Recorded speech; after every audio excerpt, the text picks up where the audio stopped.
and bargains.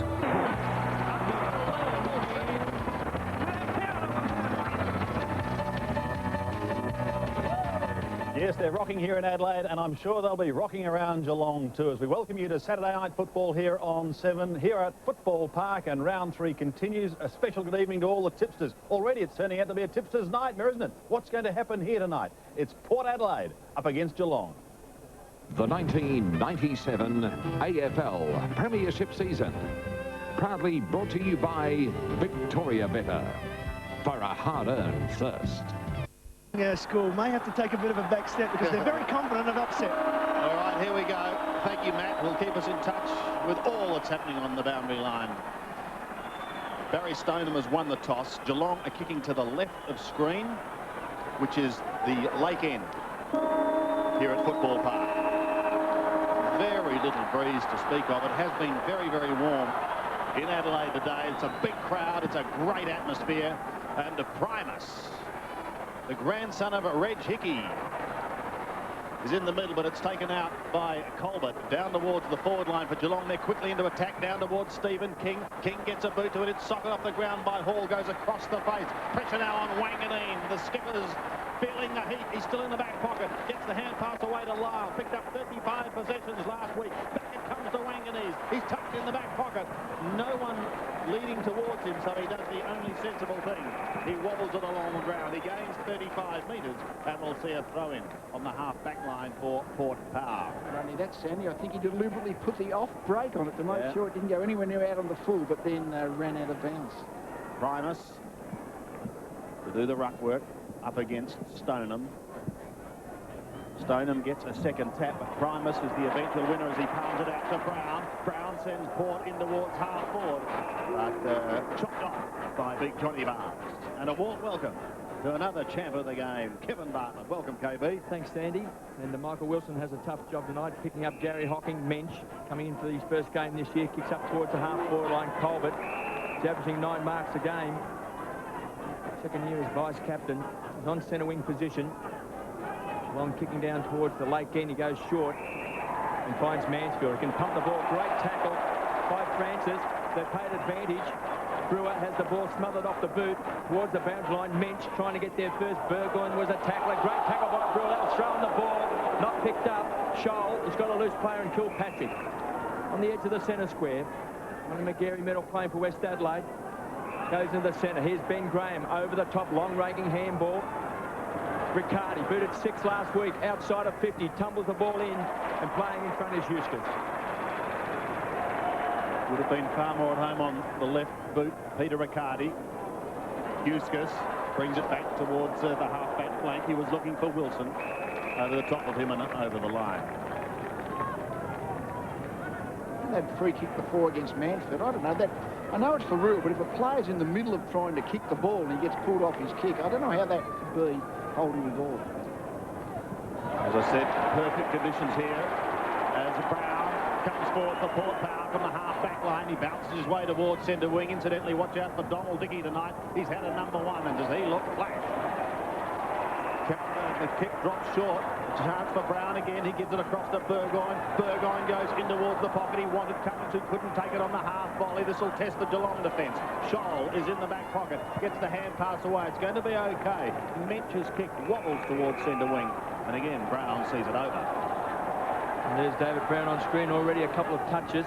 Geelong yet to win a game at Football Park for 4 points. Good 80 metres out from Port Adelaide's goal. Barnes in the ruck. Lockwood over the top of the ball, the youngster. Hargraves caught. We've got a ball up. So Peter Riccardi being picked up by Donald Dickey. Riccardi last week kicked a goal in the first half before being moved to full forward. Booted 5, 6 for the game. Hall is lined up at full forward for the Cats tonight. Barnes wins the tap. Knocked forward by Francis. Kicked off the ground. Kilpatrick was there.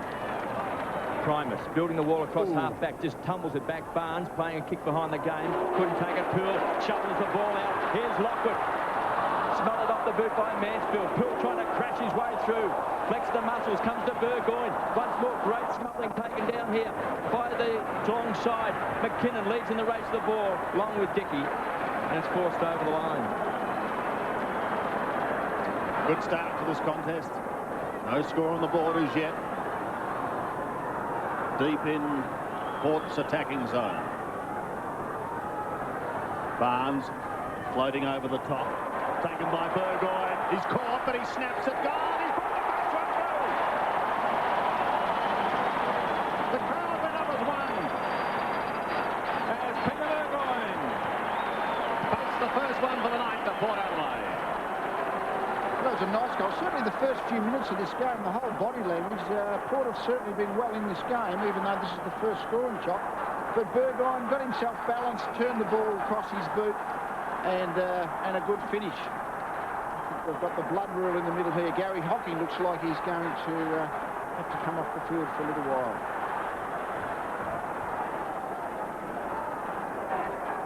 Well, Gary Hocking, under the blood rule, coming off. And doing the right thing, walking to the boundary line. A lot of players want to jog to the boundary line to get off quick, but all of a sudden, in the coach's box, you know a player's coming off. Players should walk off. Not good for the spectacle of the game, but gives you plenty of chance to get yourself settled. And that occurred when he was trying to tackle Primus, who was at the same time attempting to kick the ball. Now he's going to go into attack again. He does a 360. He's not sure what to do. Eventually gets the hand pass away towards Wilson. Down towards a full forward. Here's a chance for Cummings at the back. Taken high. He loses 1-2, but he's going to get the free kick for the high tackle. I can't believe that. The umpires restarted play before the player with the blood rule had been replaced. The rule is the player has to come back on the field, and we see here the ball goes forward and a high tackle, so Cummings gets the free kick. But the player who is replacing the player coming off with the blood rule has to be in position before they restart play. I'm really surprised at that. Well, Lee, Port has decided it's not concerned about that at the moment, because Cummings is coming into this game with 3 goals, 7 to his name. Now has 3 goals, 8 this season. His kicking has let him down. And I just don't think you can underestimate how important accuracy is in a game, accurate conversion, particularly early. I mean, even this 6 minutes into the game, Port have started the game with all the momentum, but that missed shot just doesn't pay on the scoreboard. Paul Couch has come on to replace Hocking. So it's a long bomb by Graham. High flyer was Barnes, went through the legs of Mensch. Here's Couch, started on the bench last week, came on the second quarter and picked up 11 possessions. So he's a fair replacement. Ball punched away, trying to take control. Here's Bond, played in a premiership side for the Eagles. Pumps the ball back towards centre half forward. Barnes, the high flyer over the top. At ground level, Poole trying to crash his way through. Once more, Brewer's there as well. Barnes, quick hands back to Mansfield. It's going to kick wide. We've got a one-on-one contest. Bitterscombe backing back with the ball. Got Francis to beat. Goes to ground over the top. Kicked off the ground by Colbert. Taken by Bond. Goes short. Primus. Back to Mead. Ball inside the centre square. Wanganeen tidies up. Eustace. Couple of old heads. Kicks the ball out wide to space. The race is on. Donald Dickey. Gets there first. Gets plenty of support from Burgoyne. He's already kicked a goal. Goes short. Kicks a poor one. So it's been marked by the Cats. Goes to Barnes. In front of Poole. So Corrigan comes away from half back. Kicks to Bitterscombe. Can't take it. Been taken away. Stolen from Francis. Kicks to space. Running with the fly. The ball. This is great play. Been marked by Lockwood. So the youngster from Geelong College will be shooting from 40 metres. He was outnumbered here, Francis, but was able to retrieve the ball when Bitterscombe did not mark it. And even though they're outnumbered, was good enough to break clears. Looking pretty quick at the moment, Port, with Dickey and Francis and Burgoyne and Bond, all pretty quick at ground level. So Lockwood from 40 metres out. He's drilled it. What a start for Port. Having a new car warranty means what goes gets fixed, but you have to go back to the dealer for servicing, or your warranty goes. Right? Wrong. UltraTune can service your new car from day one, and your warranty keeps running as smoothly as your car. Ultra Tune. In tune with you and your new car and your warranty at 15 RAA endorsed locations. You can get it jumping. You can get it pumping. You can get it pressing a suit. A hard-earned thirst needs a big cold beer. And the best cold beer is Vic. A long cold Vic. You can get it lifted. You can get it shifted. You can get it any old how. Matter of fact, I got it now. Vic Bitter. The Mitsubishi Express has such a tight turning circle, it can almost catch its tail. The Mitsubishi Express, working man's best friend.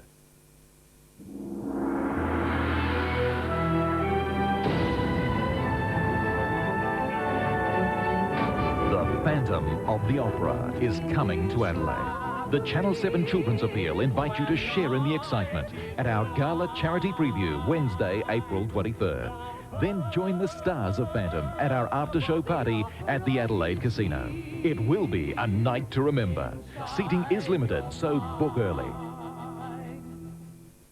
Keep it moving. I'm free to do what I want any old time. I said I'm free to do what I want any old time.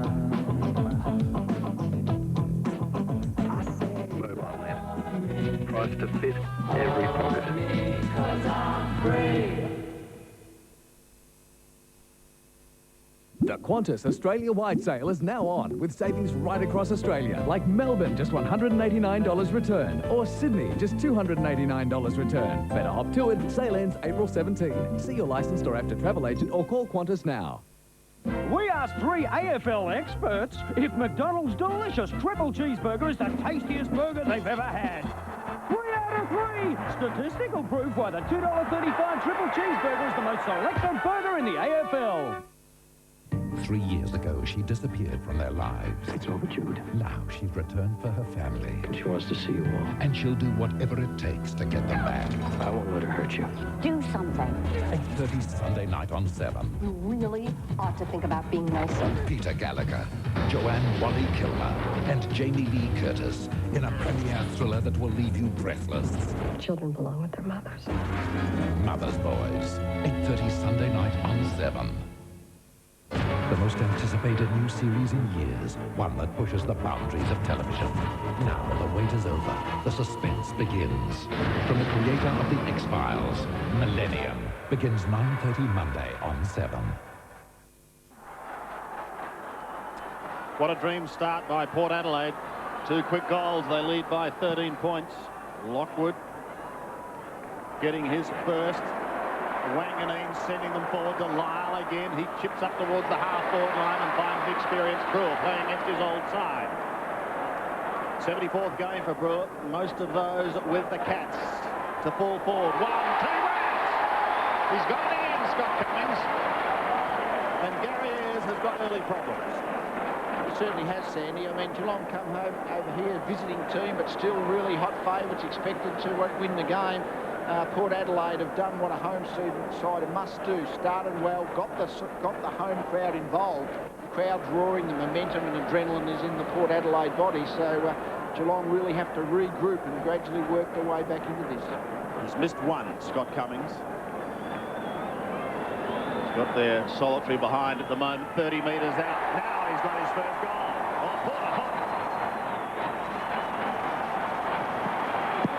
The power is switched on at Football Park.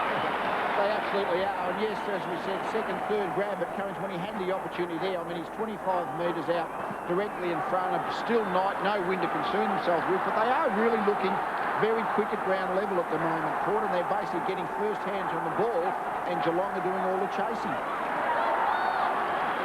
And doing well out of the centre square too. 3-1-19, Geelong yet to score.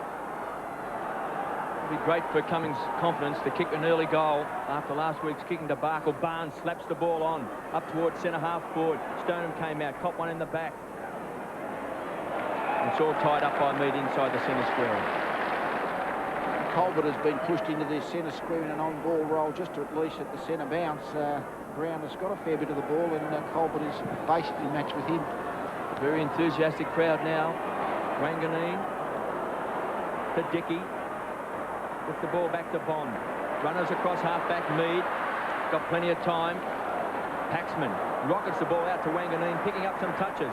The skipper goes short. Been marked by Wilson. Had the job on Hocking before he went off the ground. High fly was Kilpatrick. Here's Dickey on the burst. Kicks inside 50. Pools in front. Did he cop one high? Play on, says the umpire. Fabian Francis appealed for the free kick, trying to crash his way through as Mansfield shuffled the ball out. And we've got a ball up. An exciting start here at Football Park. 19 points the margin.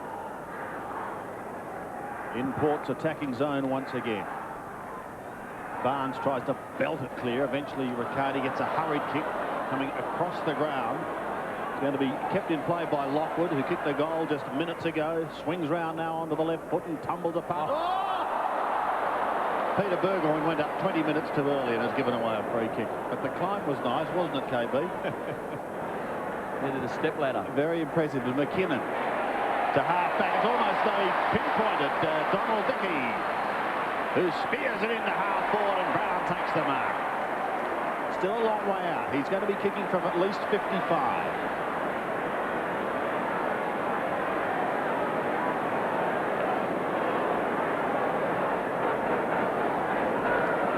Looks down to that forward line. He's got height there with Downsborough and Primus and Cummings. But he may fancy his chances on the left foot. Going right into the square, in fact, makes the distance as Barn belts it over the top. It was away to the left and one behind. So 10.5 minutes remaining in this first quarter. And a 20-point margin in Port's favour as Graham pump it back in. He's a prodigious kicker of the ball. This crowd really pumped at the moment. He goes short to Minch, tucked in the back pocket.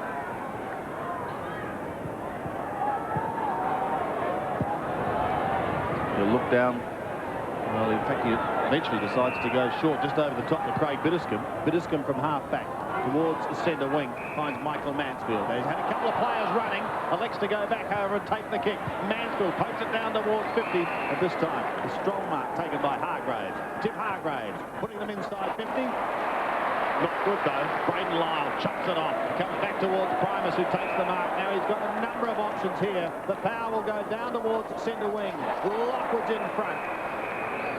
Can't hold it. It's touched over the line. Pressure put on him by Craig Bitterscombe and another throw-in. Just missing the target quite regularly at the moment, Geelong. They're just losing possession, creating turnovers, and Porter just getting them on the rebound every time. And Lee, we look forward to joining you on Talking Footy on Monday nights at 11 o'clock. Well, certainly had a great start to the season, averaging 26 possessions. Free kick under the Cats, Paul Couch, who started on the interchange bench with Steinford and Robbins. Lade, Franco and Carter on the bench for Port. Couch kicks to centre half forward. Barnes is certainly his target in front. Punched away by Primus. Riccardi couldn't take it. Dickey's been in everything. Been sensational. Kicks out towards the half-forward line. Burgoyne's already kicked the goal. Graham comes through, got the bounce. The free kick is coming back. And it's going to Scholl. Well, a loose player wide, but once more pressure applied. Riccardi to Mensch. Loose player in Hall. Cats have been pretty sloppy so far. Back to Corrigan. Pumps the ball back towards 50. Primus does well. Back. Kingsley. Towards Bond, who's quick. Back to Mead. So across half-back, working hard, Port. Bad bounce, Dickey. Needed a kind one. Corrigan once more shovels out to Colbert. Can he set it up? Wants to be the playmaker. 30 metres out, the high flyer. Couldn't take it. Brown. Fresh air shot. Hargraves went in hard. Yuskis wanted a free kick for kicking in danger. And Port come away with the ball through Brown. Yes, Brown goes to the outer side. Port certainly holding the upper hand at the moment. Looking for 50 is Adam Kingsley. And getting it. Richard Williams was the umpire. So Kingsley will come down to centre wing.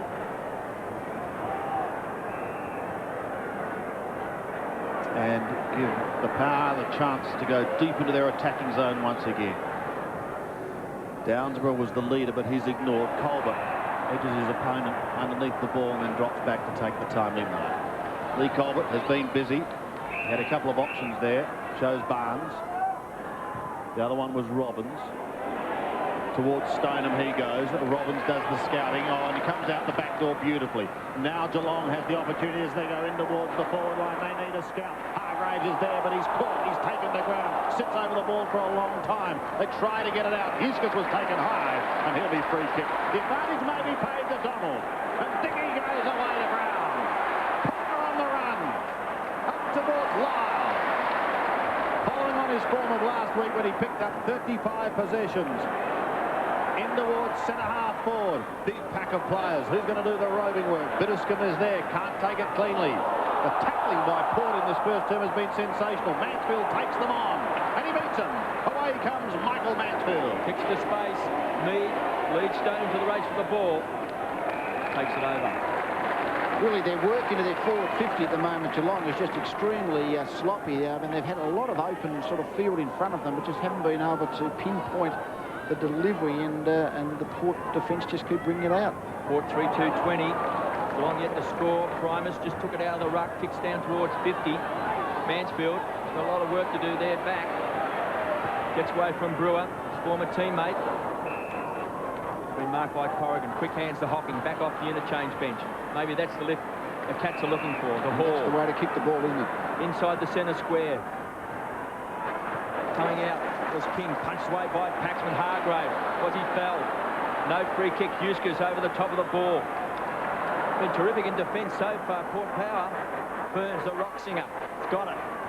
On 50, goes short and finds Riccardi. Well, he kicked 6 last week when he went to full forward. Absolute star against West Coast. And they just need a goal to settle things down. Well, every time the ball has gone to ground level, Port have brought it out. That's the first time that Burns got on the end of that errant kick and had enough composure to settle himself, see that Riccardi was clear inside 50 and gave him a set shot at goal. So Riccardi from 40 metres out, directly in front. Listen to the roar because he's hit the post. Crucial time now, under 6 minutes remaining in this first quarter. At the moment, everything going the home side's way as they look for their first win. The lead of Lyle for the moment is ignored. Instead, it's a case of straight down the middle. Wilson unable to take the mark. Socket clear. And Lyle should take it from here. Yes, he accepts the hand pass from Wanganeen and will chip up towards the centre of the ground. It's quite okay because he finds the big man. Primus gives it back to the run of Lyle. He's through the middle now and looks up towards centre half forward. Looks towards Scott Cummings territory. Couldn't take it cleanly, but he bounces up very quickly. Needs help. Gets it through Brewer, playing against his old side. And he'll want to do well there tonight.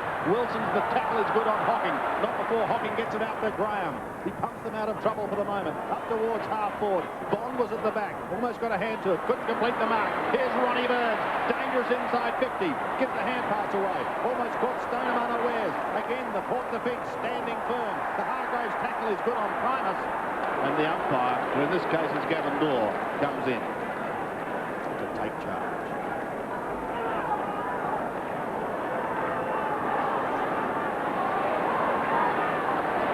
19 points the margin.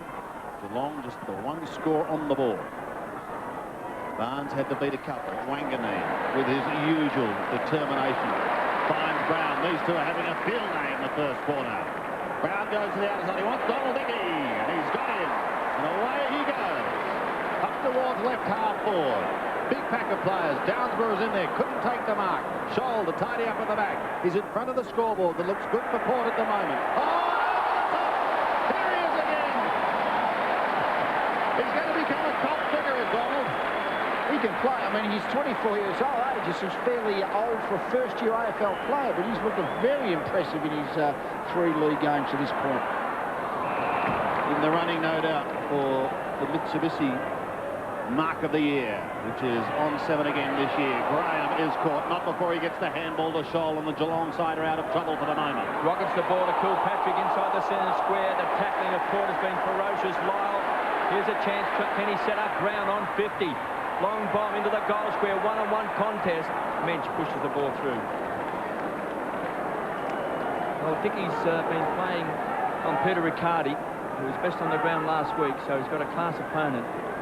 It's been quite sensational in this opening term. There's John Cale, back coaching his 50th game tonight in the AFL, 47 with Collingwood, 3 with Port Power, and of course he's a legend in the South Australian Football League. Graham kicks long, Barnes in his sights, Downsborough. Couldn't take it. Barnes, second effort. Francis. He's got a bouncy throwing some 60 metres out from Port's goal. Adrian Francis started at Melbourne on screen, went to Brisbane, back to Port Adelaide, and now certainly one of the playmakers for Port Power.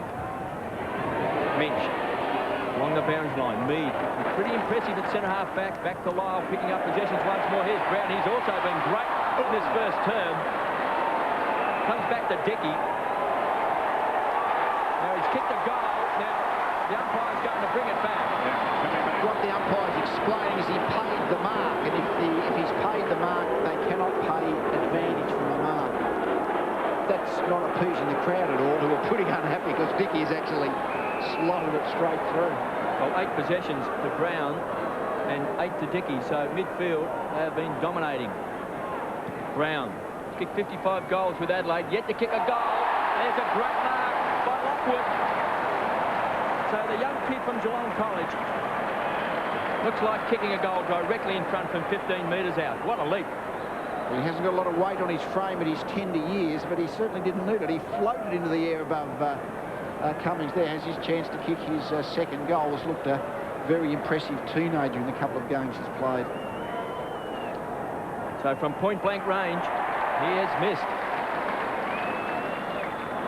Gee. Just rushed it.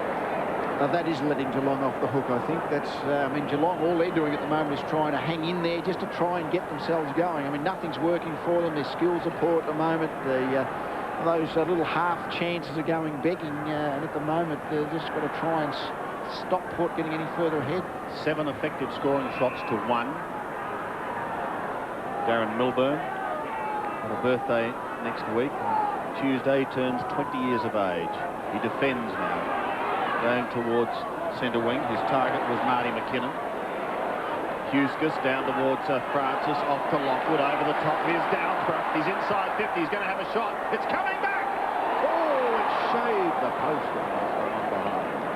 They are peppering. And just maybe letting Geelong off the hook with these misses. They certainly are at the moment. I mean, if they were 5 goals 3, I mean, it would even make a difference. Conversion is just so important when you've got control. Under 2 minutes remaining. Barnes down to Hall is good. And Hall looks up towards a right half forward. Wanganeen tries to spoil Steinfeld. He couldn't. Defending towards the boundary line sensibly was Darren Mead. Dickey is there. It's kept in play. Still the chances with the Cats as time ticks down for them. They're still chasing their first goal. Mead popped himself in front of the pack and was effective spoiler. Burns is in front though, and he swings round on the left foot. Close but off target. Another behind.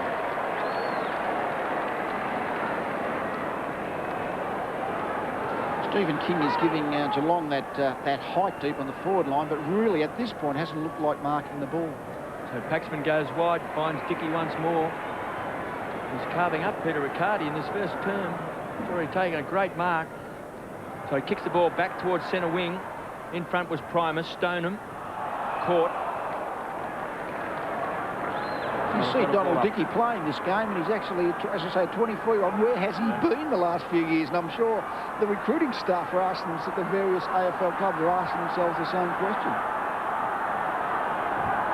So Primus in the ruck versus Barnes.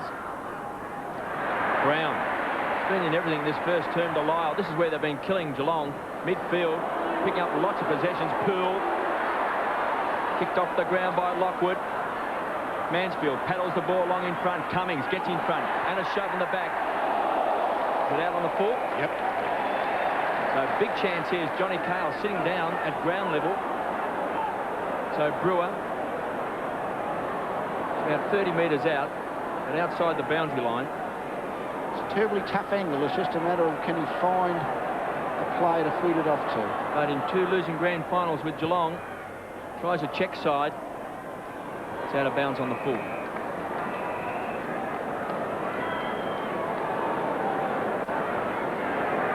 Hocking will bring it back into play. He's pretty bruised and battered. Not boozed. I hope he's not. I think he's been breathalyzed. Football, not tennis. Thought he might have been at the Davis Cup. Towards the half-back line, and Dickey applies the tackle on McCarthy. Look at that. Vice-like grip, taking him over the line.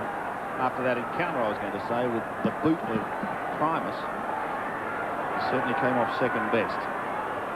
Geelong fans will be delighted to see Buddha back on the ground. Mensch to do the ruck work up against Poole. Goes over the top. Mansfield is there. He can't take it. Wilson lost it out the back door. Eventually it's Mensch who comes away of it. Beaten by the siren. And an exciting first term here at Football Park as John Cale makes his way out onto the ground. Port Adelaide with Lyle in exciting form, picking up touches at will. 3 goals, 5. And they so easily could have been. Perhaps 6-2 lead. And opened up a match-winning lead. Oh, absolutely. I mean, they're 3 goals in front, but they've been certainly 5, 6, even 7-goal better side over the quarter. I mean, they really dominated the midfield areas. I mean, Dickey on the wing and Brown, they were getting a heap of the ball. The defence was on top, and really, Geelong have got to regroup. So let's see if they can at quarter time. Port a 3-5, 23 leaders by 21 points over Geelong, who have 2 behinds on the board. If the house is rocking, don't bother knocking. If the house is rocking, don't bother knocking. Just step right in and let the fun begin. You want to laugh? Yes. Well, 6:30 Sunday. Dylan's been kidnapped. It's must-see Sabrina. I need a plan. What would MacGyver do? And at 7. The hot new hit Brotherly Love. Wow. Then at 7:30. Good luck, kid. I'm not a kid anymore. I'm a working man. Suddenly Brad's a big man. Could I get some lunch money? New laughs with Home Improvement. And at 8, the Third Rock Guys are babysitting. Suddenly it's not quite so funny when I do it. Now is it? 7's must-see Comedy Sunday.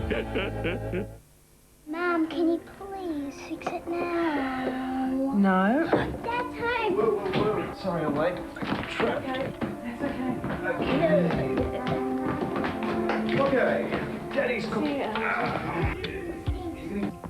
Considerable number of people in love, so long as there are other people left over, a group that might use guilt in this way. Ms. Neville? No? Anybody? Okay, people, that's enough for this evening. Thank you very much. Please leave your assignments up here on the front table. This paper is worth 25% of your final grade. Please read chapters 5 and 6 of the Argyle. Thanks very much. See you next week. Wandering on lost as I travel along these white cliffs of Dover. I've got many rivers to cross.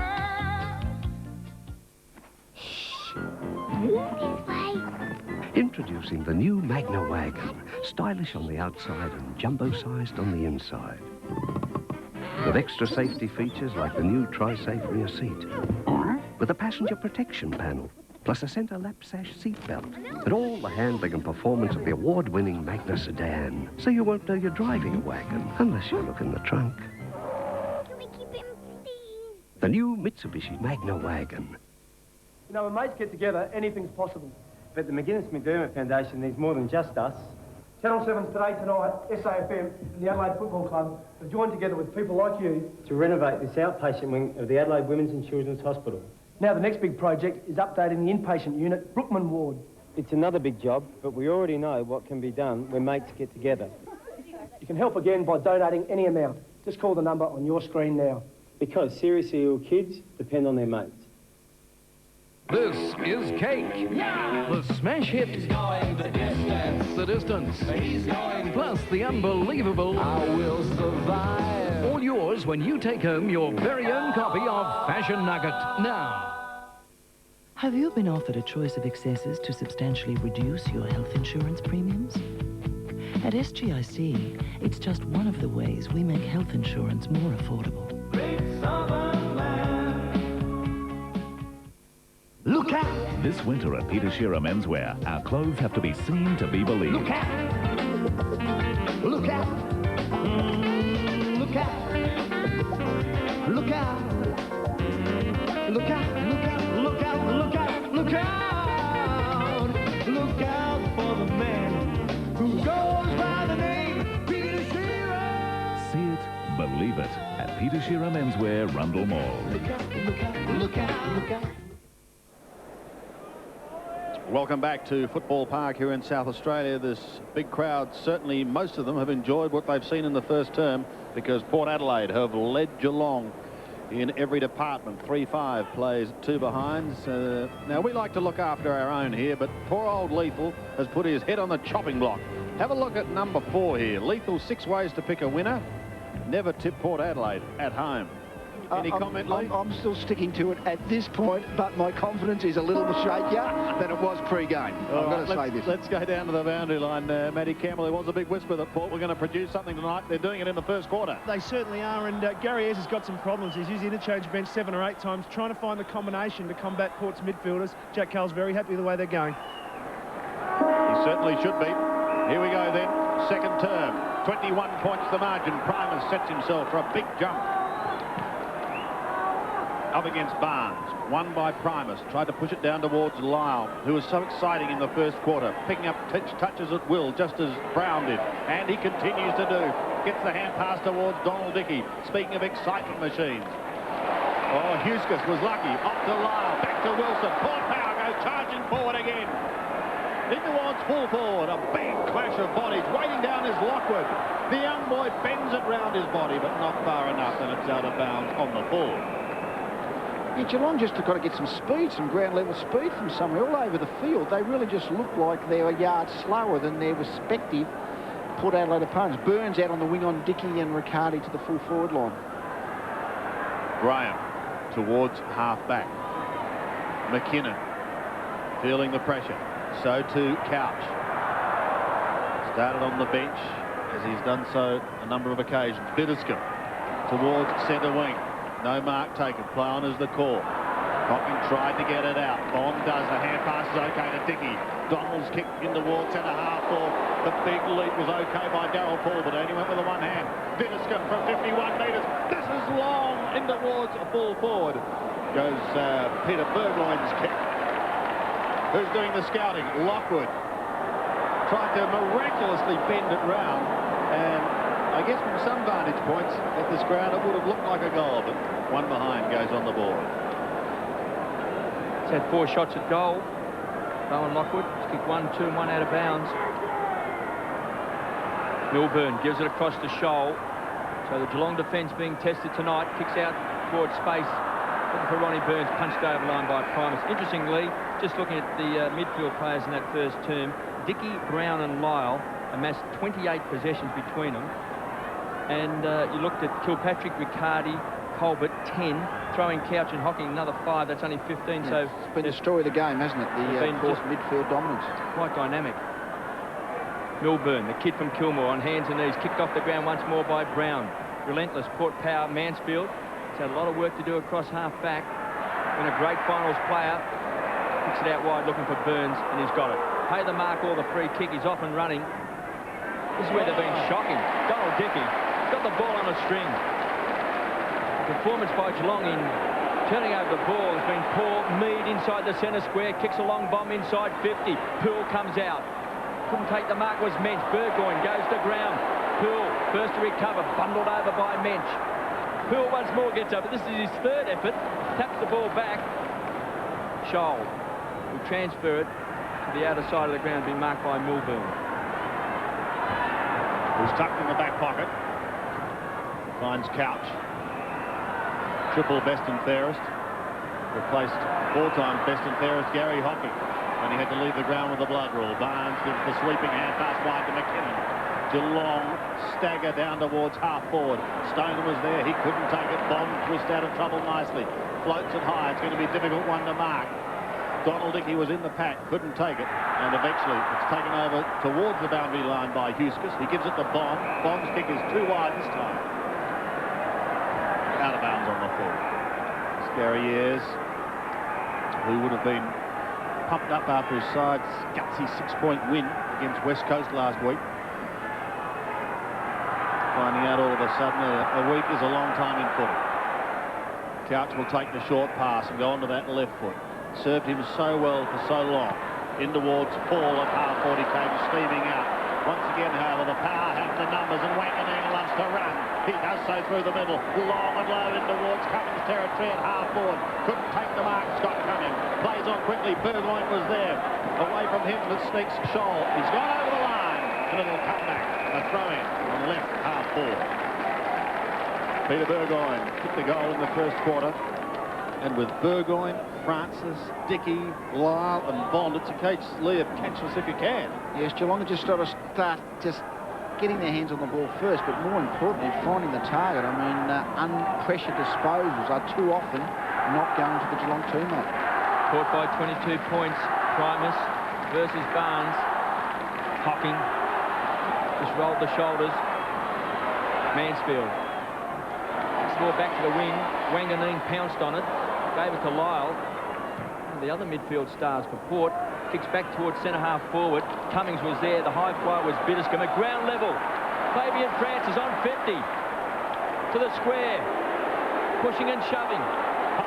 Free kick. Down to Poole. So Poole has got it. He's kicking from just outside the goal square. Mensch over the top. And the pull jumper, probably a free kick, that was fair enough. But back at the half-forward line, when Biddiscombe was third up, both hands clearly on the ball, but couldn't bring the ball down. That's Geelong's malaise at the moment. Their ball-handling skills have been left back in Melbourne to this point of the game. He's kicked 3 goals for the season, directly in front. He should bring up their 4th goal. Poole bangs it through.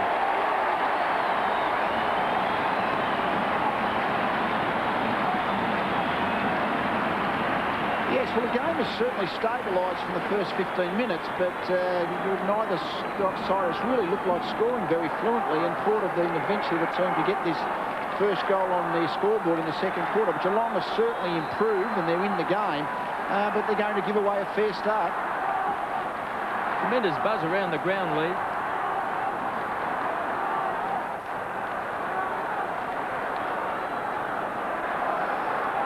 .28 points now the margin, favouring Port Power. Primus wins it from the middle. Hocking will try and take it away. No, eventually leaves it for McKinnon, who kicks it high in towards half-forward. Wanganeen got a hand to it, unable to complete the mark. This defence has been absolutely superb, rock solid, as they've continually cleared, and Kingsley is no exception. He finds the diving Dickey. What a game. Been sensational, but he hasn't been on his own. Brown also has picked up many touches. Goes towards left half forward. Ian Downsborough is there. He's in front. Got a hand to it. But Jack Cale sees him take it over the line. With his deputies, Mark Williams and Jeff Morris. Throw in. Downsborough and Mensch. Lockwood was at the back. Brewer. Still with Brewer. Now gets the hand pass away. Downsborough can kick a goal here if he's accurate. Wasn't a pretty sight off the left boot.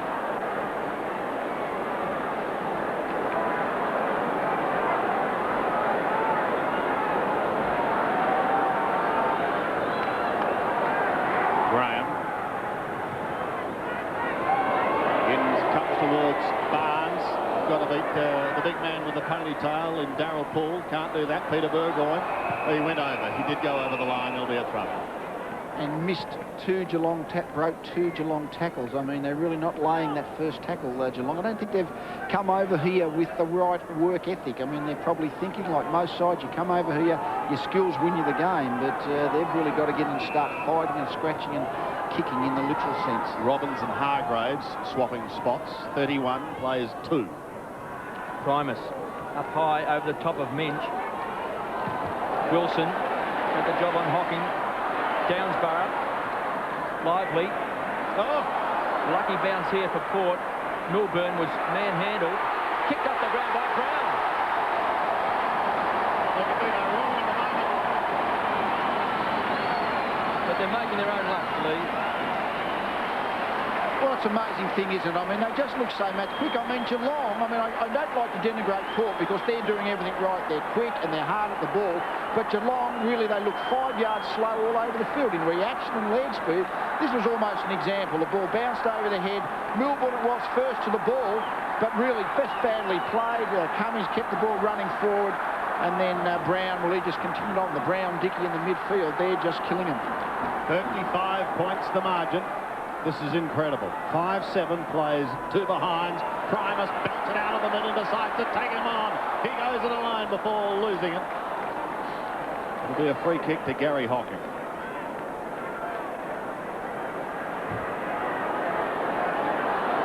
Hocking, who's been welcomed back into this side this week, finds Graham, who's out on centre wing.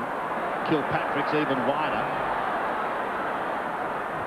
looking to go into the forward zone. They just want a goal to get them going, but you've got Donald Dickey floating in front of the pack. Kingsley caught, dropped it. Dickey lends him good support. Comes away on the left foot to Wilson, who takes the mark. It's all just working perfectly at the moment. Wilson takes on Buddha. He can't get him. Up towards left half forward, over the top of Downsborough and past him. It comes towards Paul. He backpedals to Burgoyne. Burgoyne picks it up delightfully with the one hand. Chips in towards full forward. He bends it in. But it's taken on the very last line of defence. How quickly did it go from one end of the ground to the other. And still, Geelong look for their first goal. Hall is now in the back pocket. So young Milburn finds Hall, chips up in the air to Mansfield. Started last week on the forward line, tonight in defence. They'll need him. Kicks the ball to centre half forward. Burns went up with one hand. Huskus tapped on by Paxman. Running in numbers, Lyle back to Paxman. Rebound football by Port Power. Kicks the ball wide. Great play to Lockwood. They're killing the Cats. Wonderful kick to Brewer. So he's on 60. The lead is on. Cummings out in front. He's got it. Is that 50? They want it. They won't get it. And that was Brewer's a long run out to the half-forward flank. Paul Couch, he's never a lean-looking player, Couch, but I must say at this point he is looking like he's carrying plenty. So Scotty Cummings kicked the goal in the first quarter. He's also kicked it behind. They've had 12 scoring shots to 2, Port. They lead 37 to 2 behinds. And Cummings will be shooting from around about 40 metres. A 45-degree angle, so plenty of goal space. The Roar tells it all. You're looking at a 4-wheel drive and a 2-wheel drive. One could take you to Kakadu. The other's more practical around town. One's won the Dakar Rally. The other gets better fuel efficiency. Which car are you looking at? You're looking at the one and only Mitsubishi Pajero that can change from 2-wheel drive to 4-wheel drive at up to 100 kilometers per hour. Pajero, the 4-wheel drive with 2-wheel drive. The Qantas Australia-wide sale is now on, with savings right across Australia, like Perth, just $369 return, or the Gold Coast, just $369 return. Better hop to it. Sale ends April 17. See your licensed or active travel agent or call Qantas now. This is Ewan McCormick, who believes champion footballer Wayne Carey is the Roo Boy, the young boy raised by kangaroos. Right, Jack, could you tell us a bit about Wayne's training? Oh, it varies a lot, yeah. It varies, yeah. Any boxing? Mate, he's an animal on the field, I'll give you that. Look at this now, doesn't that look like a kangaroo? Doesn't it? Look. He's got a great kick on him, mate, but I'm not sure about the Roo Boy. Somewhere out there, there's a couple of very proud old kangaroos. How's this? Sporting guru Mahatma Coat and Toady Modra at the Crows lunch. A fantastic 3-course meal and drinks, and yes, Mahatma Coat and Mods. The Crows lunch. Book now on 8356 1150. You can get it jumping. You can get it pumping. You can get it pressing a suit. A hard-earned thirst needs a big cold beer. And the best cold beer is Vic. A long cold Vic. You can get it lifting. You can get it shifted. You can get it any old now. Matter of fact, I got it now. Thick bitter. Keep it moving. I'm free to do what I want any old time. I said I'm free to do what I want any old time. I say Mobile lamp. Price to fit every pocket. 'cause I'm free. Introducing Global Rewards Westpac Visa, the only Visa card that earns you 1 frequent flyer point per dollar.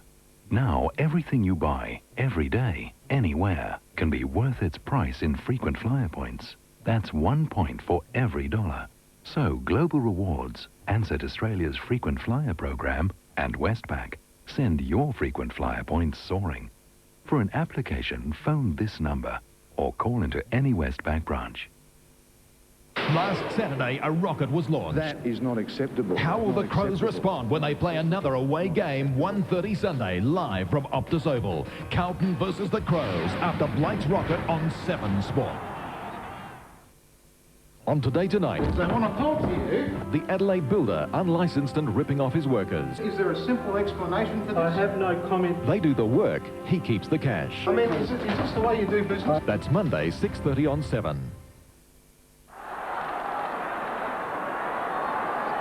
Port continue this rampage. 6-7 plays, 2 behinds. Kilpatrick gets it out of the middle towards Couch. He wobbles it up towards half forward. Tackle is too high. I think he'll go man at the bottom of the pack in Bond. Picks himself up and away he goes. Huskus in towards Donald Dickey. Doesn't wait. Gives it back towards Huskus. He looks towards the forward line again. Graham was at the back. Cummings was at the front. Graham taken out of it. Fabian Francis. Centering kick. Carl Steinfeld is going to take it at halfback. An exciting young player. Carl Steinfeld. Mensch towards Bitterscombe. He's on half-back, Craig Bitterscombe. Now drifts it towards centre wing. Bond was floating in front of Barnes, but couldn't take the mark. Derek Hall takes it from Colt. It's almost down to half-forward. Now here's an opportunity for Riccardi if he can get clear to Hocking. Butters inside 50, onto the left foot towards Stoneham. One hand by Stoneham. It wasn't enough. Now he's going to feel the pressure. In comes Port Power. The defence rock solid. Kilpatrick asked the question, but all in all while they'll be about.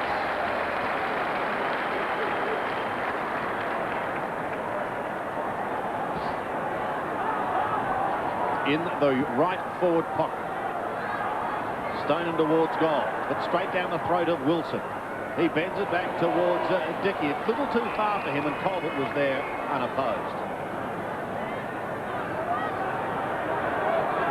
Lee Colbert has taken 3 marks, had 4 kicks.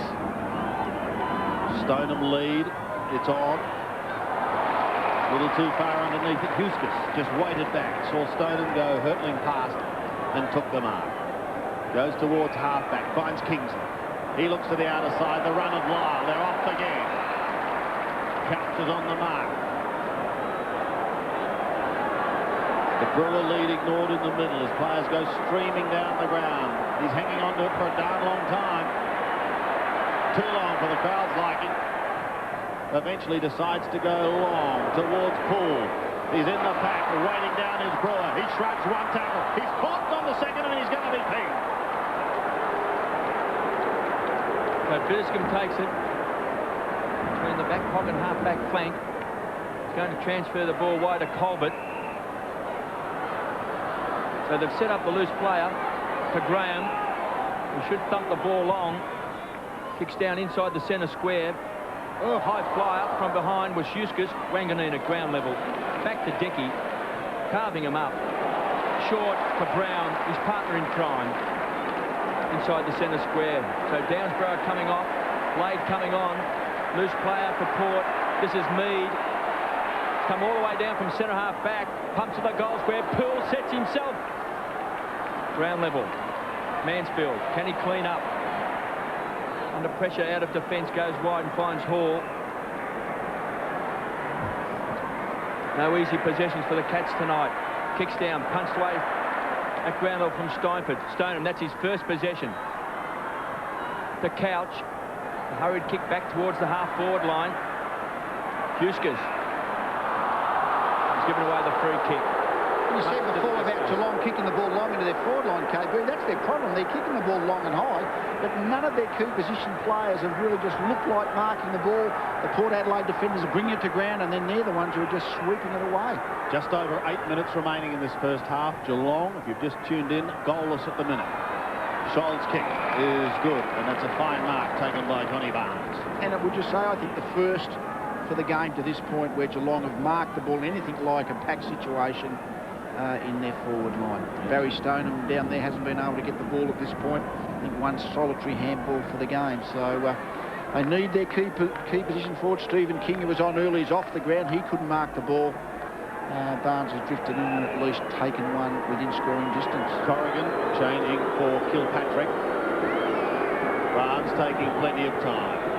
This to break the drought. 50 metres. It is a long kick of the ball. It's going to be very close. Just about over the top. I think he's broken the drought.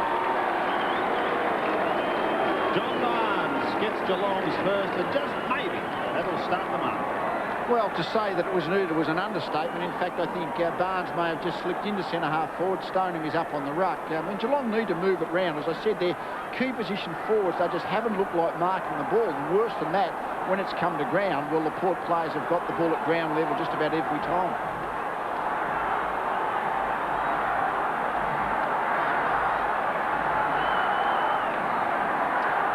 Port by 35 points. Primus. They've done very well out of the centre square. This time Hocking takes it. Knocked on by Colbert. Huskers, we've got the numbers. Gets plenty of directions from Mead. Kicks wide. Lyle, who's been absolutely outstanding. 13 possessions. Back to Brown. Kicks back to Poole. The high fly's laid. Youngsters just come onto the ground. The kid from Kangaroo Island. Maybe this is the real Roo kid. That's the way to go for the ball on the forward line. Set your sights on it and leap at it down the other end. Colbert could have marked the ball but chose to punch the ball on for some unknown reason. You've got to attack the ball in the air on your own forward line particularly. Well, Josh Franco is coming onto the ground. Primus is off. And this might be the new Roo boy. What makes you say that? Well, he's from Kangaroo Island. Right on 50. Distance is there. This is a great kick. It's a thumping kick. You're unbelievable. Well, that was a really good answer by Port. I mean, Geelong got the goal on the board. You know, have had trouble getting their scoreboard goal tally going at all. And I said down the other end, for some reason, Colbert chose to knock the ball on rather than try and mark it. Comes down to Port Adelaide's half-forward line, Port Power's half-forward line. And Adelaide, he just threw himself in the air at the ball, both hands on it, took the mark, kicked the goal. Back to a 41-point margin. And now, back to the middle. Just over 6 minutes remaining. Stoneham wins it down the Couch. The old firm go charging down towards full forward. Barnes, did he hold it long enough? No, said the umpire. Play on.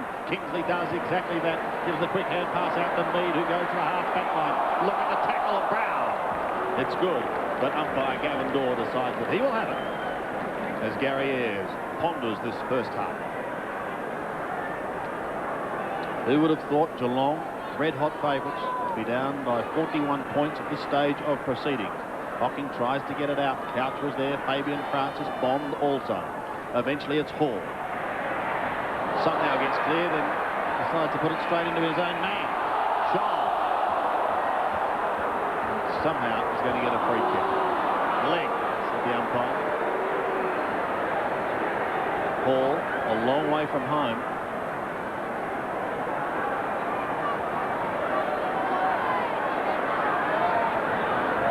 75 metres out. Now Stoneham's dropped into the hole. Not quite the perfect spot, however, because Port had the numbers there and they were able to cover that. And taken over the line is Darren Mead. And Port had 2 or 3 players in what is the current tactic, dropping 2 or 3 players into the hole when someone has a set kick from outside 50, no space for Geelong forwards to drop into.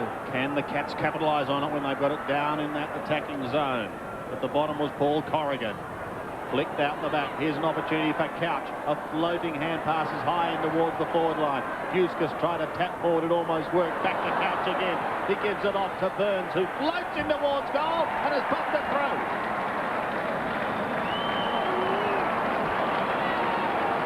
So Ronnie Burns gets his first and Geelong get their second. They are 2-2, trailing Port 7-7. And isn't it a battle? We know Geelong beat the Eagles at home last week, but really for this entire game, sides just sometimes just don't look on. Things don't go for them. The ball kicks, quick kicks go to the opposition and they look slow. And really it was just a scramble here by Geelong. I mean, they had chances to set the goal up, but really, just really a quick kick.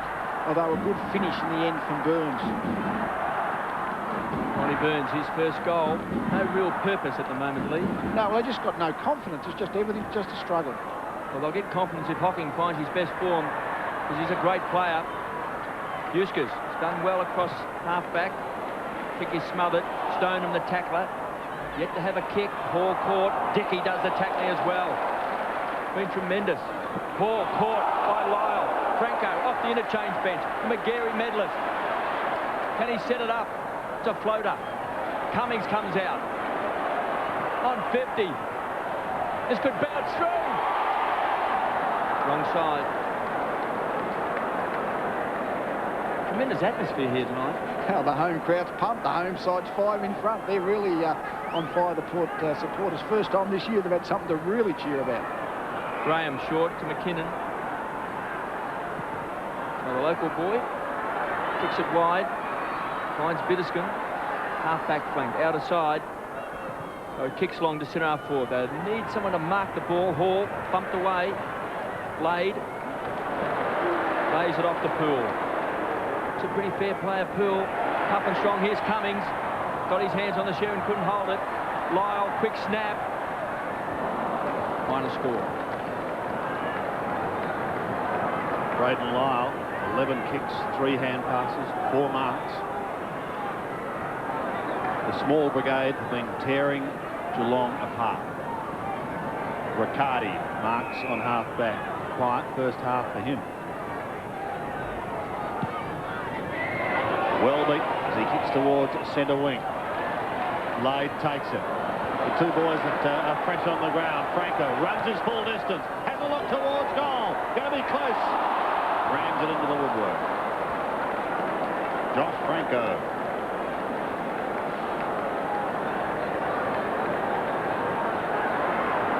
(7-10). Plays 2-2. Colbert the target. Graham finds him. Turns around almost as if in slow motion. Hall on the half volley is very good. Off to Mitch, who's wide on centre wing. He looks up towards right half forward. Just a couple of minutes remaining in this half, and Geelong is dealing on a couple of quick goals. Not to be there though. Scholl pressured towards the line. Gary Ayres is just searching to get something across half forward. I mean, Colbert's back at centre half forward, but that is really where the brick wall has been for Port, and Geelong just need to get someone to get a better contest across that half forward line. Colbert does the ruck work, and out the back door is Bond.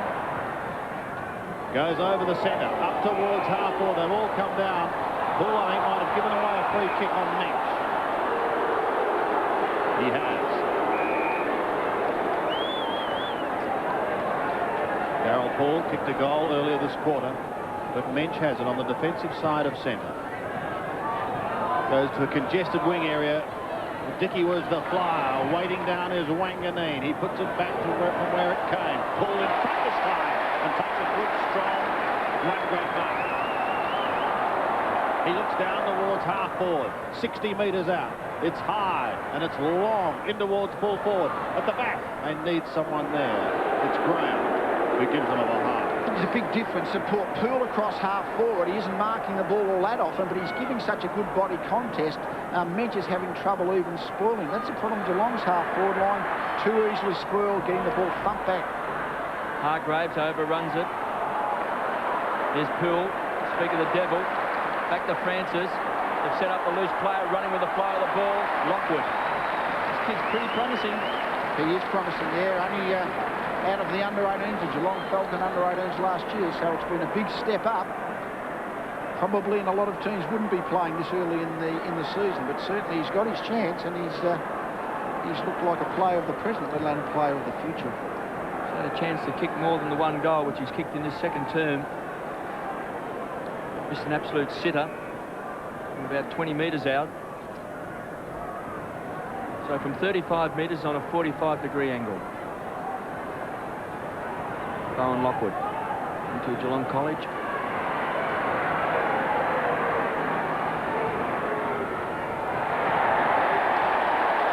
He's kicked it.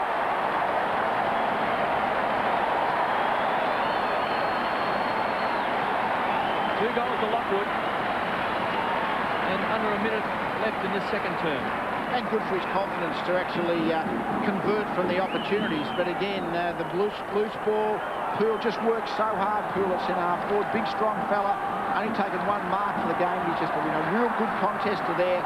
And on the rebound, there's a Lockwood would have been in the Port zone defence, unmanned, marks the ball and goals. Under 1 minute remaining. What a vital goal. Lockwood has two. And Port have careered clear. Hocking takes it out of the middle, down towards half forward. Huskus and Hall both showed courage. Eyes only for the ball. Geelong have chosen to play a couple of spare players across the half-back line at the last couple of centre bounces, which means there's a couple of spare Port players in the Geelong forward line. Not a tactic, I think, that is working well for the Cats. Just forward of centre for Geelong. Well, the bounce wasn't a good one. Stoneham attempting to have his first kick, saw it partly smothered. Hargraves gives it away. They've got it down towards half forward. It's a fickle old bounce, but it's not a round ball, is it? Hargraves is pushed into the ball, goes on the left foot, kicks in towards goal, and it's got a very much needed goal for the Cats. Tim Hargraves, former Hawk who was involved in that swap with Aaron Lord, has kicked his first and Geelong's third. Absolutely, but 19 scoring shots to Port to 5 to Geelong, but only a 39-point margin. Still a nice margin, but really that game should be probably well and truly over by now on the amount of play that Port have had, but they haven't converted that well from their opportunities. Geelong have done reasonably 3-2 from 5 shots. Just seconds remaining in this second term. What a great first half it has been for Port Power. 59 plays 20. The siren sounds, and they'll get a tremendous reception from their fans. They're standing up. They sense blood tonight. Well, they do, and they've had a good half of football. I mean, 8 goals, 11. Accuracy hasn't been with them, and they've kicked a couple out of bounds as well, I would think. But certainly, they've just dominated all the play. Again, their half-back line, I think, is where it started, or their midfield possibly. I mean, Dickey in the first quarter particularly, and Brown's been fantastic. He's on screen there, Dickey. He's just been an excellent player. But really, the half-back line of Port Adelaide has been an absolute brick wall, and Geelong just need to get a real contest in there. I mentioned Poole for Port only had 1 mark, but he's given the type of body contact across half forward that Geelong need. So Geelong have the job ahead of them. It's 8-11, Port Adelaide, 59, leading Geelong, 3-2, 20. The house is rocking, nobody knocking. If the house is rocking, nobody knocking. Just step right in and let the fun begin. Comedy's most wicked are coming to Mondays. The Masters of Mockery back in 97 with all-new Full Frontal Fun. It's great! The show that makes clothing an art form. Where does Pauline Hanson stand on the issue of clones? I don't like them, Ian. They don't need to be cruel. They just can't help it. Just be. Riotous new send-ups. The little-breasted warrior woman. A brand new night. Talk to me. All new Full Frontal, 8:30 Monday on 7. Brilliant!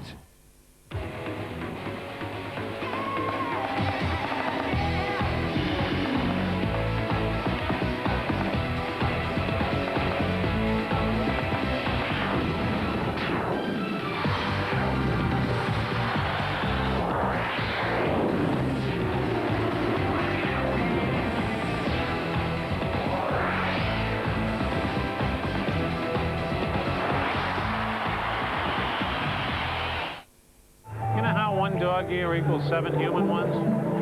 Well, computers are like that compared to other machines. A 7-year-old airplane is younger than a 1-year-old server. It makes buying decisions tough. It turns systems into orphans way too soon. Computer people ought to be sensitive to that. No matter how great the new stuff is, it should work with, even optimize their old stuff. Digital does it. Everybody should. Digital, whatever it takes.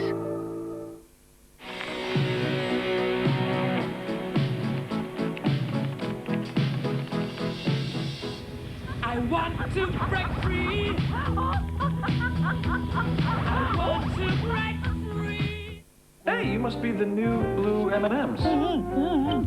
How's it feel being the new guys? Get back in the bag. Well, that was a brilliant idea. I'm dizzy. The new blue M&Ms, except no imitations. This is Cake. Yeah! The smash hit. He's going the distance. The distance. He's going. Plus the unbelievable. I will survive. All yours when you take home your very own copy of Fashion Nugget. Now.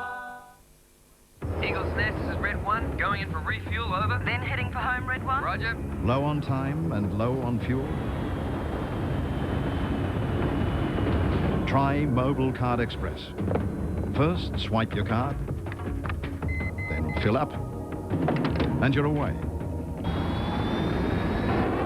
This is Red 1, fueling complete. Did you remember to pick up the milk? Card Express, the fastest way to pay at the pump, at Quicks and mobile service stations.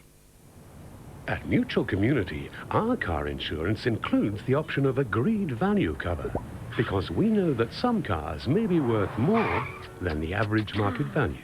Mutual Community. The benefits mutual. What's it take to get you lot moving this morning? Truckload of Farmers Union would be a good start. The day I get in a truckload of Farmers Union is the day you blokes take up ballet.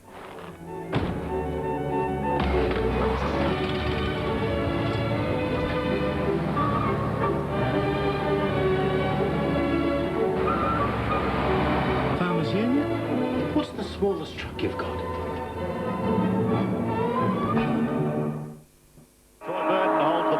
And here we go into the second half. The margin is 39 points. It's favouring Port Adelaide, and this crowd, many of them Port supporters, are in raptures. There have been a number of people that have come over from Geelong, however. At the moment, they've seen Dickey take it from Lade, go down towards right half forward.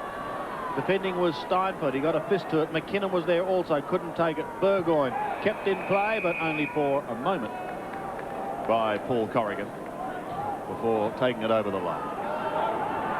Right half forward for Port. This crowd getting right behind them. Poole edges his way to the front. In fact, he pulled his way. His kick was not good, however. Taken by McKinnon. Off he goes to Mansfield, whose elusive skills are quite fantastic, not unlike those of Robert Harvey. Back to Mansfield it goes from Kilpatrick. Off to Couch. The left footer will spear it in towards half forward. Only to see Wanganeen chip in front, caught a high one from Burns, and it'll take the free kick at half-back. The little champion defender made sure that he was going to get the free kick. Here's Brown, another fantastic first half from him, has all of a sudden picked up another couple of possessions, down towards Poole and Mench, and it is the latter who takes a timely mark in defence. So Mench across to Hocking, starting to pick up some possessions late in that second quarter to Kilpatrick. McKinnon. Well, I'm just not quite certain what to do. They haven't had any winners at all up on the forward line. Bitterscombe, third opponent for Dickey. Started with Riccardi. Goes short. They've gone backwards to Kilpatrick. Still inside the centre square. He's got a loose player wide. Marked by Steinford. Rockets the ball back to Milburn. Caught. Good tackle by Josh Franco. Under pressure. Hargraves. Back to Steinford on 50.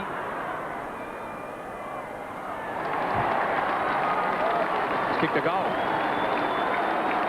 So little reaction down at the Lakes End. But Geelong supporters have come across. And it was hard work. Went from half-forward flank through the centre square, out the other side, and eventually they just got a 2-on-3 situation out there. And the Port Adelaide tackling was good, but Swans eventually extricated the ball, and Steinford, who is actually picking up Brown now in that midfield defensive role, could finish to get that first important goal. Port preparing to make a change. They've got Carter on the sidelines ready to come on. Geelong's fourth goal. Lade wins it. Poole belts it further forward, down towards half-forward, but the Geelong defence this time equal to the task. McKinnon pumps a long bomb, puts them inside 50 once again. Kingsley got a hand to it for Port Power, couldn't take it. Huskis is in there also. Kingsley at the bottom with Adam Huskis. They pick themselves up and will have a bounce just inside 50. Geelong hitting back. Another couple of quick goals. They are right back in business. Here's Kilpatrick from a standing start. He pumps it long. Touched on the line. Good defensive work. Paxman at the last line of defence. Geelong record their third behind. Now 4-3, playing 8-11. Paxman finds, oh well, wanted to find Dickey. Hargraves. He's riding him.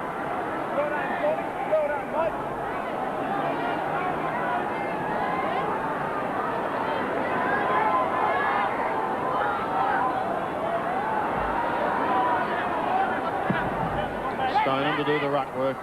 Quiet first half, just couldn't get into the game. Wanganeen comes away.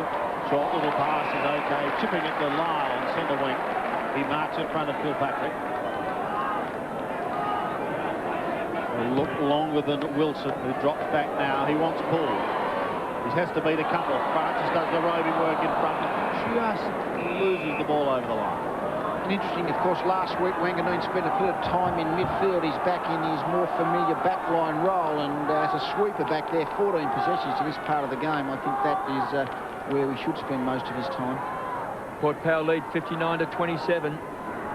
Couch around the corner. Kilpatrick tried to knock the ball on. Huskis, star in that second term, thumps the ball back inside 50. Here's Cummings out in front. Great grab.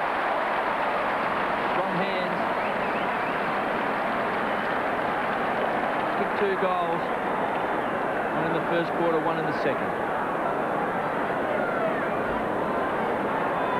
Yes, out in front. Good strong lead at the ball by Cummings, and jumped at the ball and got good strong hands when he leaps at the ball from the front position. It's an important goal. He'll be kicking from 50 metres. Geelong have just started this third quarter pretty well. Pretty important for Port to put down the challenge. Just outside 50. He's hit the post.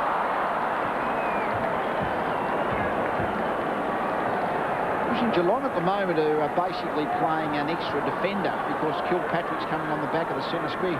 Huskis is basically a spare man for Port across half back, and at the moment I really think it's Port that are getting the better with that kind of tackling.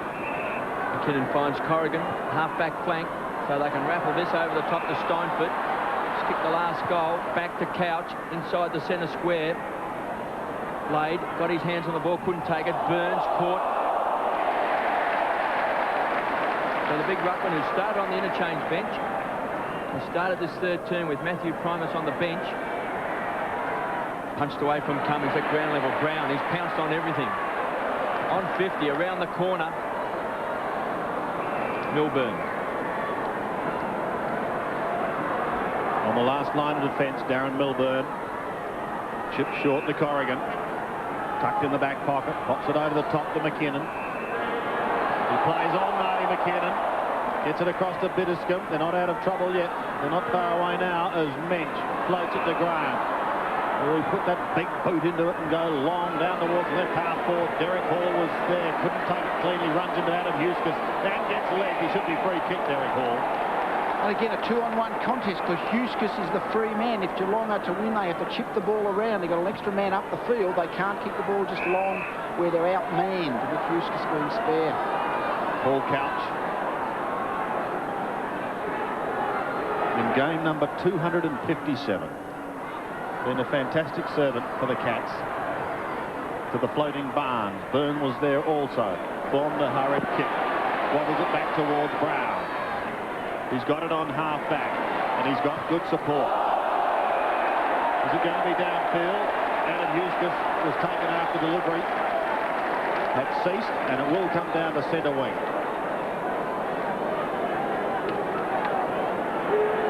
Wilson goes back around the mark, then somewhat cheekily goes around Buddha Hocking.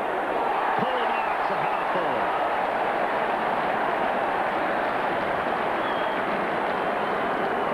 Kick the goal in the second quarter. I was going to say little things matter particularly when you're struggling, and the late tackle by Hargraves, instead of being a contest further forward, it's a Port Adelaide kick. Wilson wisely took back his pace against Hocking and was able to change the direction of the kick, and Poole, good enough. He's a good contester in there, Poole.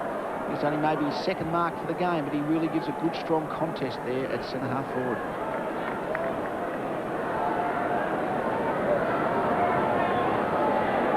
Directly in front. He'll bring the house down if he kicks this.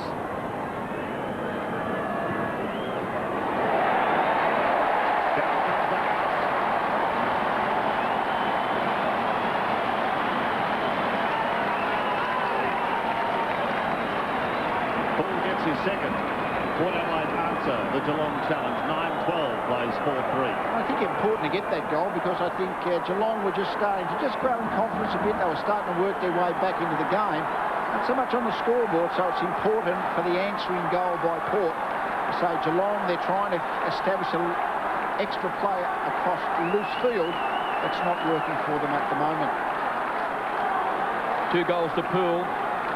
Other multiple goal kickers. Brown and Cummings. Lade starting to get his hand on the ball.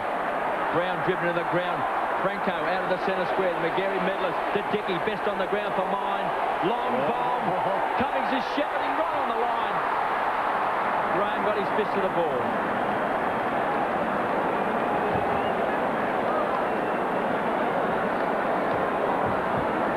.67 plays 27. They're led by 39 points at half-time. Now 40. Graham pumps the ball back. Mensch in front. Gives it off. Back to Couch. The Brownlow medalist. The man from Boggy Creek. Looking for Barnes. Burns. The Shoal. Caught. Runs into Bond. Free ball. It's up for grabs. Burns throwing off the ball. No free kick. They've got the numbers. Bond goes to ground. Picks a poor one to Kilpatrick. Who marks on half-forward. Still a long, long way out. Centering kick is okay. Donald Dickey was in front. Couldn't take the mark. Paxman comes through. Back to Dickey. Back to Paxman. They're out of trouble. Up to half-forward. Oh, Lockwood set himself. The youngster's booted too. He's directly in front, but he's a long way out, and Gary Ayres has reason to be concerned. Doesn't look unlike a young Peter Motley. If he's as half as talented, he'll be a very, very good player. Dickey's loose on half-forward, but he's ignored. Lockwood is 55 metres out. Gets underneath the drop punt. This is going to be very close. He's got it!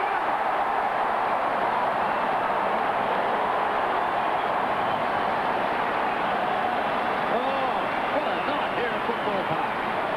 Well, it's running, yeah, Lockwood. I mean, there's not too many goals kicked from outside 50s. Probably kicked the ball from 52 metres or so. And again, the rebound out of the Port Adelaide defence. They've just absolutely killed the Geelong forward line. And Paxman to Lockwood. Again, it was a half contest, but Lockwood was good enough to mark the ball under the McKinnon pressure. He's booted 3 goals. Like one of his goals at Brown before. But he's kicked a goal in the first quarter, the second, now one in this third term. What a promising young player. Lade got his hands on the ball. Steinford, high ball, Burns underneath it. Kicked off the ground by Mead, who's been very good at centre-half back. Unobtrusive, it beats his man. Fabian Francis paddles the ball over the line, taken by Steinford. I've mentioned a couple of times that Geelong, Paul Couch is basically the player Geelong are releasing as a spare player in midfield. And if they're to do that, Geelong, they have to be prepared to carry the ball through the midfield. It's no use just running and kicking it, because they're outnumbered at the fall of the ball in the Geelong forward line. Hall Centre wing position, kicks long. They haven't had anyone really to mark the ball on the forward line. Paxman, big fist away, Scholl, Kuskas. Once more we see the ball over the line. 73 plays 27. Port 10-13, Geelong 4-3. And league teams on Thursday nights from 11 p.m. Who's on it? It's a great show. Sandy, Bob, and yours truly. Good to have the prime time, isn't it, KB? It's a winner. Paxman trying to set it up. Wanganeen, the skipper over the top to Dickey. What a player he's been. They've got the loose player. Kicks it wide. Finds Wilson. Loves to run and take him on. Gives it across to Lyle. Down the half-forward line. Wonderful kick. Burgoyne didn't have to break stride. He's kicked the goal, the open run of the match. The lead is on from Scott Cummings. 2 against 1. Boundary throwing. 10 minutes remaining in this third quarter. What can Gary Ayres do, Lee Matthews? Well, I think he's looking around to ask himself that question. He probably needs a lift from his gun players. Gary Hocking just not getting enough of the ball and really just not enough run in the legs of the Geelong players. Look at this one from Franco. Couldn't quite bend it back far enough. Another behind goes on the board. A lot of their kicks midfield, Lee, have been around corners. They haven't been running with the flight of the ball and creating and covering lines. It's mainly been, you know, quick kicks out of the packs and things of that nature. Just no life in the legs, is there? No carry on the ball. 24 effective scoring shots to 7. Stoneham, what a quiet night it's been for him. Steinford into centre half forward. Paxman got a hand to it. Here's an opportunity for Burns if he can get free. They desperately want some quick goals. Burns' kick is high, and he's kicked one. Our Sunday wrap-up, Port Adelaide and Geelong. And the Crows in Melbourne again. What will Blighty say this week? I said it because I really believe it. 7 Nightly News doesn't stop on weekends. Nobody knows news like 7. I'd like to introduce you to man's best friend. Working man's best friend, that is. He never tires of fetching things. And with a powerful petrol or diesel engine, he's got plenty of ground. His turning circle's so tight, he can almost catch his tail.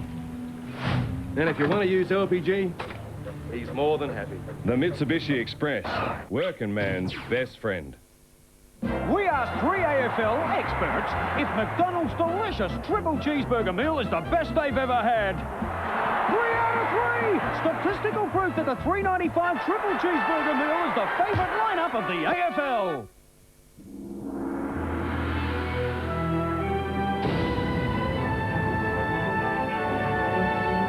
The Phantom of the Opera is coming to Adelaide. The Channel 7 Children's Appeal invite you to share in the excitement at our Gala Charity Preview, Wednesday, April 23rd. Then join the stars of Phantom at our after-show party at the Adelaide Casino. It will be a night to remember.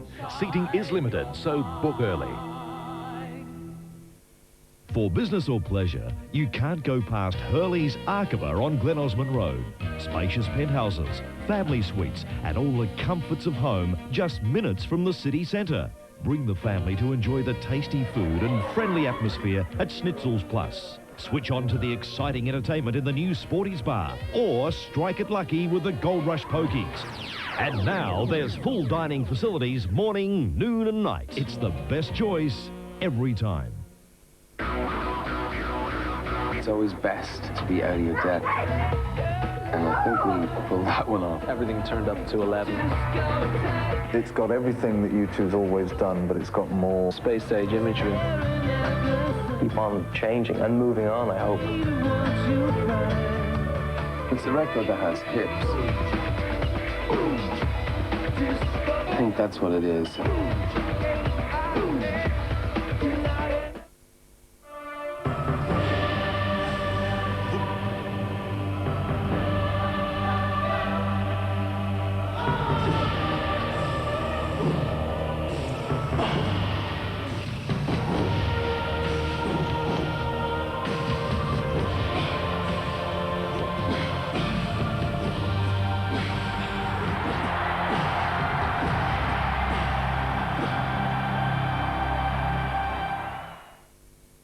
Qantas Australia Wide Sale is now on with savings right across Australia, like Perth, just $369 return, or the Gold Coast, just $369 return. Better hop to it. Sale ends April 17. See your licensed or active travel agent or call Qantas now. This is Frank Black.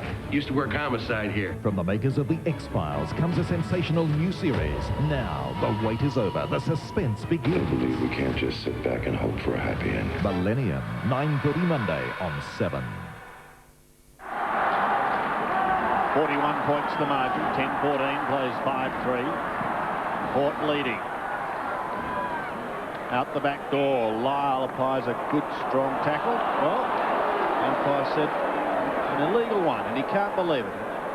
Picks himself up and asks the question, but it won't stop Steinfort taking it from the middle.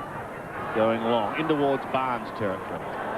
Spoilt by Paxman. Kingsley did well to try and surge it forward, but it's Mansfield who gives it away. Here's an opportunity for Couch onto the left foot. He floats it, and another one goes on the board for the Cats.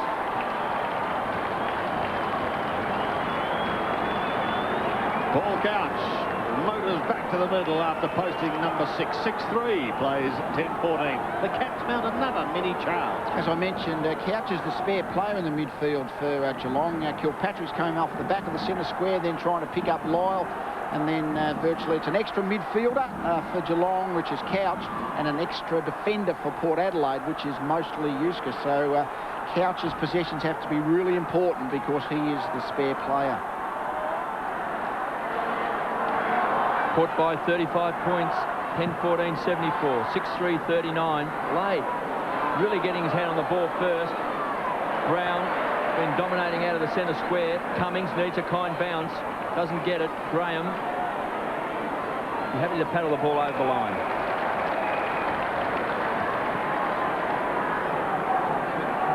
So Scotty Cummings tonight has booted 2 goals. That's been his average so far in his AFL career. Poole, very impressive. To Brown. Wild kick there by Kilpatrick. Sends the ball inside the centre square. Bond caught by Burns. Huskus starting to pick up a lot of possessions across half back. Tumbles the ball out wide. Lockwood, youngster, has already booted 3. Franco on the burst. Inside 50. Cummings has got it.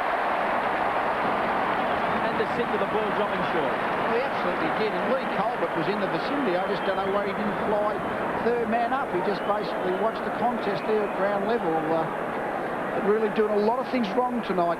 Geelong is just not working for them, and Port are just giving them a lesson, although in this quarter at least, Geelong are hanging in there, and the margin has been a similar amount all the way through. 2-2 to Cummings so far. He's also hit the post. So directly in front. He'll kick from 45 metres. Scott Cummings for Port Power. He's drilled it. He's kicked 3. Back to 41-point lead. 5 goals, 11 is the actual margin in goals and behinds. A lot of scoring shots, still only 41 points, so Geelong might still fancy their chances, but really they're just not playing well enough. And Port, they just look like going on to score. He's got his goal-kicking boots on now, Cummings. He's converted his last couple, and his confidence is up.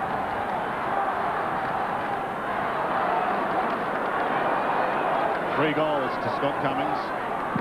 3-1, 11-14 plays, 6-3. Lade has done well since coming onto the ground.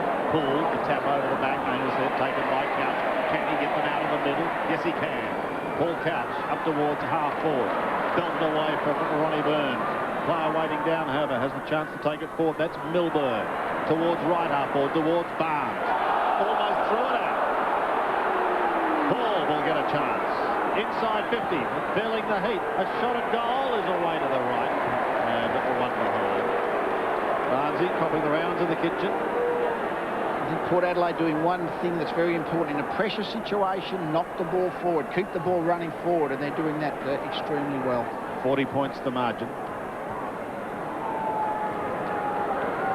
Paxman. Ideally to Bond. Look out, Huskus. Well, they made a meal of that. Eustace will be hoping to make amends. He dodges and weaves, he twists and he turns and he gets it to Donald Dickey. And away goes our Donald. Up towards half forward. Out comes Cummings. Pack is there. Cummings recovers quickly. Pushed wide towards the boundary line with under 7 minutes remaining in this third quarter, and Carl Steinford sees it over. And the ability to break the tackles. The Geelong tackles just haven't been laid tonight. Eustace, I think, probably broke about 2 or 3 of them, eventually cleared the ball to Dickey. Really, the Geelong pressure on the Port Adelaide ball carrier has to be stronger. And Eustace has been very good with 17 possessions across half-back. Poole, a focal point to Wilson's had the job on Hocking all night. Kicks down. Cummings got the sit. Graham did well. Got his hands on the ball. Scott Cummings, quick snap. Across the face of goal. Been marked. Wilson. Been touched on the line. So Michael Wilson playing on Gary Hocking. This is where Graham, we know he can kick the ball long. The problem is he seems to kick the ball long all the time, and the opposition know where it's going as well. He's kicked this virtually straight up the centre of the ground. Colbert, the high flyer, hands on the Sherrin. Stoneham, one of his rare possessions tonight, to Hocking. Kicks a poor one, too high, too much carry for Hall. Burns, and one of their live wires on the forward line, playing a sole role. Hall rockets the ball back. This is all night, under pressure, Geelong. Haven't been able to go forward. All possessions have been under pressure. Hall caught again, pack tackling by Port Power. Hocking, outside of 50. Back to Barnes, another kick around the corner for the Cats. That's been their story all night. It's a high ball. Dickey tries to take it, and he's given away the free kick. Fair enough.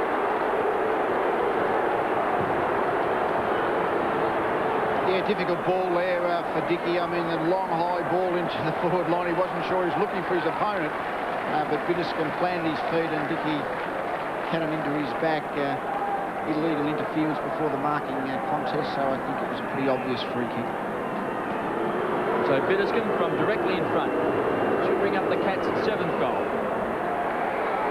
And he's kicked it.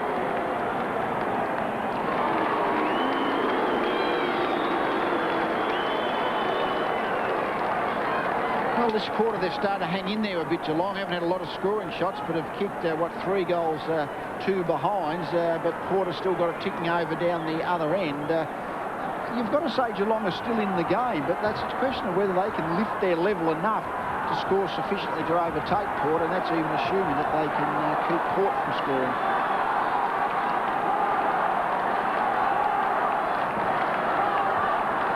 Well, Geelong keep hanging on. The question is, can they take the next step? Primus on the ground. Wins it. Who can take it out of the centre? Steinford comes over the top. Then there was Primus. Then Kingsley taken the ground by Gary Hocking. Like a pile of pancakes, one on top of the other. Peter Riccardi on the interchange bench with young Robbins. A week's a long time in footy, isn't it? We heard whether he's injured. Sure, if he is, Matt, we'll find out. This is Primus kicking towards half forward. Brewer, a chance to look in towards the key forward position, but his kick was smothered.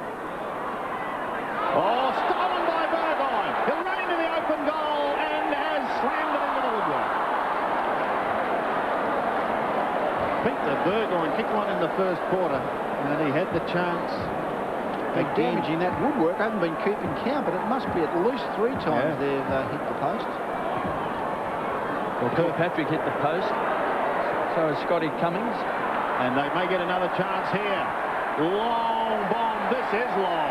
This is good.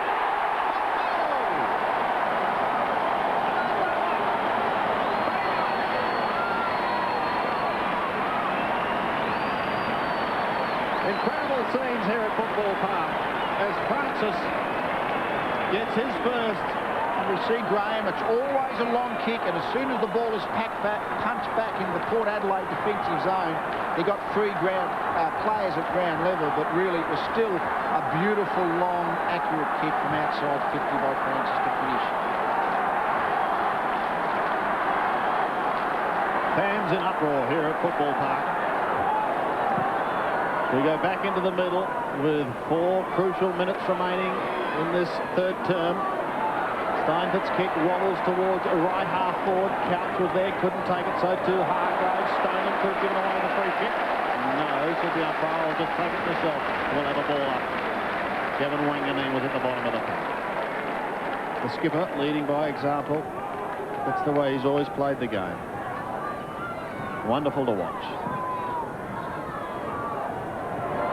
Primus out of the air. Kilpatrick hurriedly down to the forward line. Huskus running with the flight. Takes a fine mark. Then goes across the ground safely to Darren Mead. Mead looks towards centre wing, but that ball's going to drop short. And it's John Barnes who takes the mark. His kick also dropped short. Kingsley chips in front of Paul Couch. And the former Essendon reserves player gives it back to Huskus. 19 possessions across half back. The mark's been taken by Mensch, but he's given away the free kick to Poole. To answer your question before, Lee, 3 times they've hit the post for Adelaide tonight. Poole. Cummings is his target. Bumped away. Taken by Brewer. Quick snap. Minor score. Geelong just in search of something up forward to push Michael Mansfield into that area. Huskus has just been having a picnic back there as a loose player running the ball out continually. So Graham kicks out wide. Milburn's down. Brown caught. Bundled over the line was Francis. There is no variation at all in Geelong kickings, isn't it? I mean, Graham has just kicks the ball long all the time. The ball always goes outside 50. And here, this situation... That was Graham who hit the deck. 36. Maybe they've gone for some variation by someone else kicking in. So inside 50, Port Power, Franco with pace. It's a miracle stop. What a goal! Josh Franco, the Gary medalist, has kicked an absolute ripper. Well, it's a great game of football when you're playing at home, you've got your home crowd roaring and you kick goals like this, Franco. Really a very difficult shot to keep the ball on line. Running into the pocket, hook the ball back, going across the front of the goals, but it's stayed on line, and the crowd are into the game. They're lifting Port, and the Port guys are just really on a roll. 95 plays 46. 2.5 minutes remaining, third term. Primus beats Barnes. It passes Hocking. Who can win it out of the centre? The big man Primus does it on his own. A floating kick. Here comes Cummings charging out into the pack. It passes Primus. It passes Hocking. Pressure now on Mensch. He gets it out the back to Kilpatrick. Look at that tackling. That's what it's been like all night. Couch finds out what it's like. He goes to ground. Hocking's in the thick of things there. Sitting on his head almost. John Cale, Jeff Morris. Looking at that picture, you'd think they're down by 10.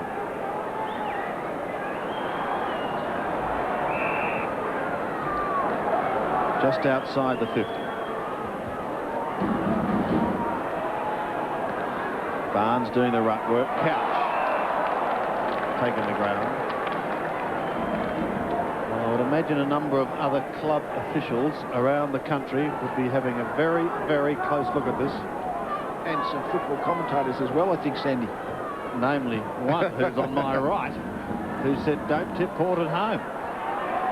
Well, I said don't tip him anywhere, but maybe we should think about tipping him at home. I'm sure you're going to have to. Hocking's kick goes down to half forward, taken by Hall, but he's brought to the ground with a fierce tackle. Kilpatrick also. Dickey is in there. He applies the tackle. Look at that. It's just relentless.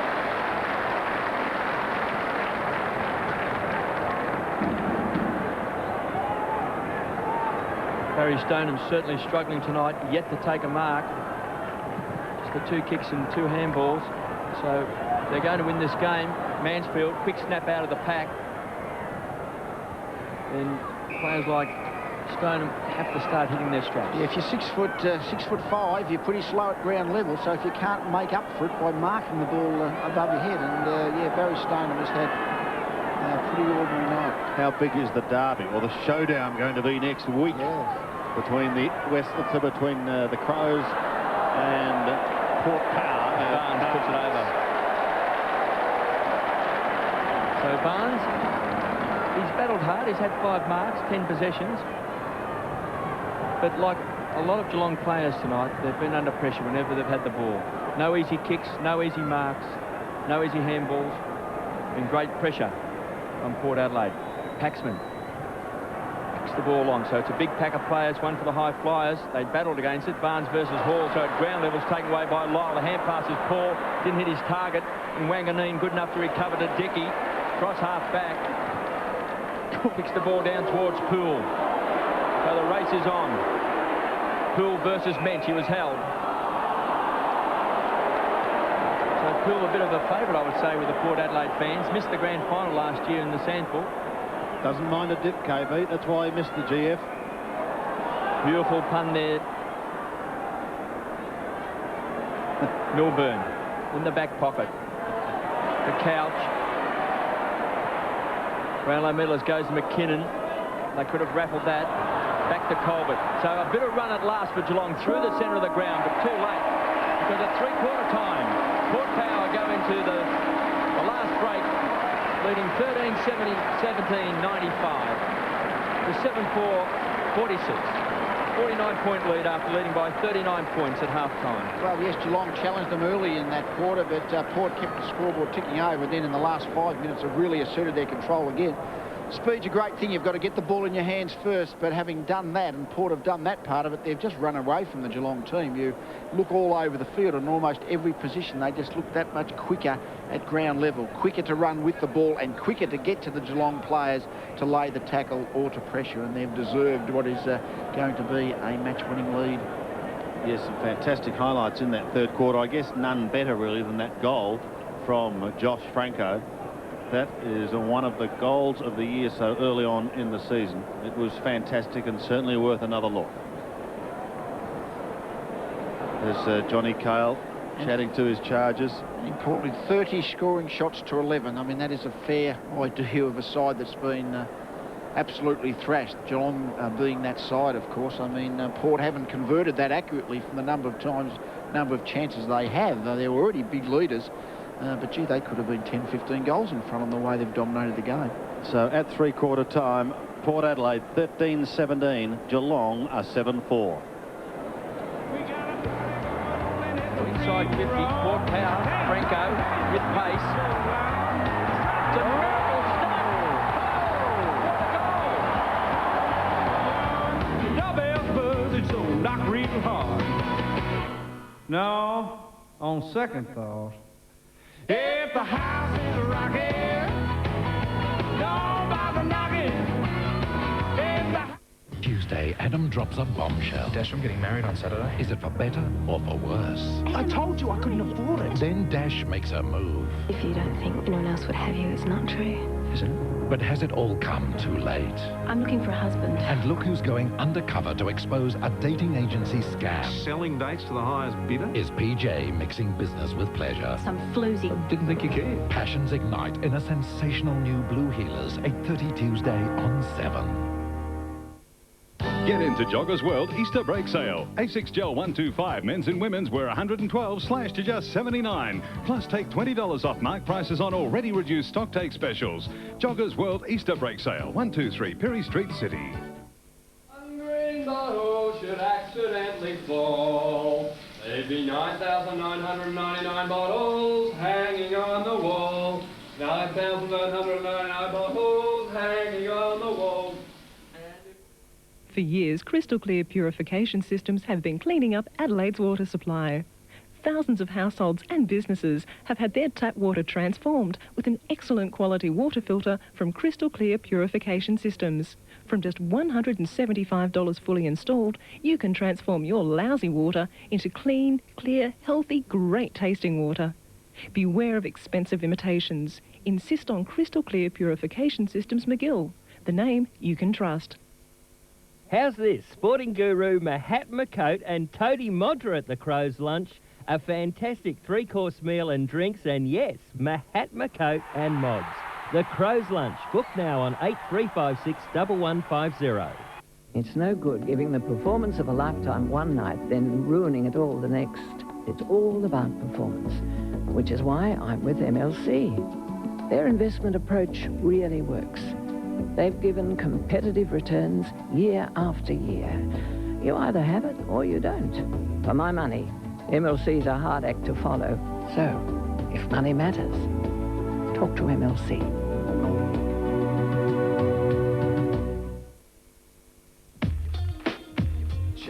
Discover the face behind the names. Babyface. His amazing new album, The Day, is acclaimed as the album of the year. Featuring guest appearances by Mariah Carey, Eric Clapton, Boyz II Men and Stevie Wonder. Babyface. The day has arrived. Get into Joggers World Easter Break Sale. A6 Gel 125 men's and women's were $112 slashed to just $79. Plus take $20 off mark prices on already reduced stock take specials. Joggers World Easter Break Sale, 123 Perry Street, City.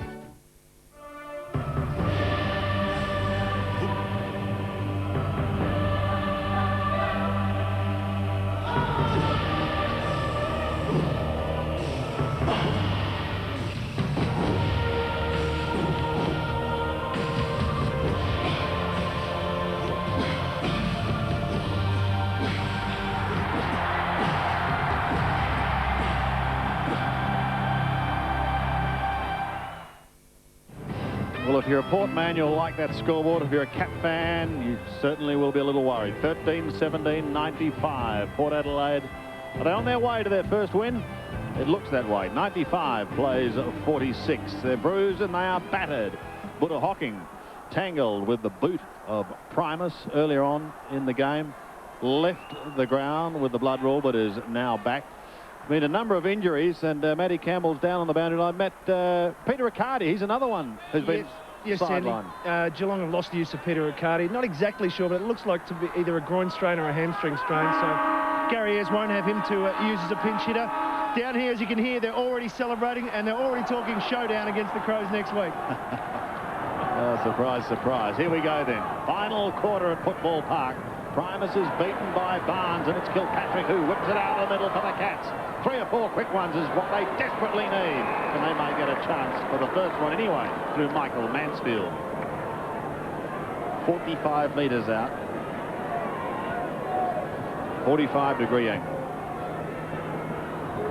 And again, the kick still set him up a bit. It had to be a little bit short to let him move forward into the ball, but he was quick enough off the mark to get there early, Mansfield, and even though the ball held up a bit above his head, he was still marked uncontested. While he lines up, what do you think of the Port Power crowd as compared to the Crows crowd? Well, it certainly makes some noise, put it that way, but they're keen football supporters. My word, they are. Here's Mansfield onto the left foot, and he's tucked it way right.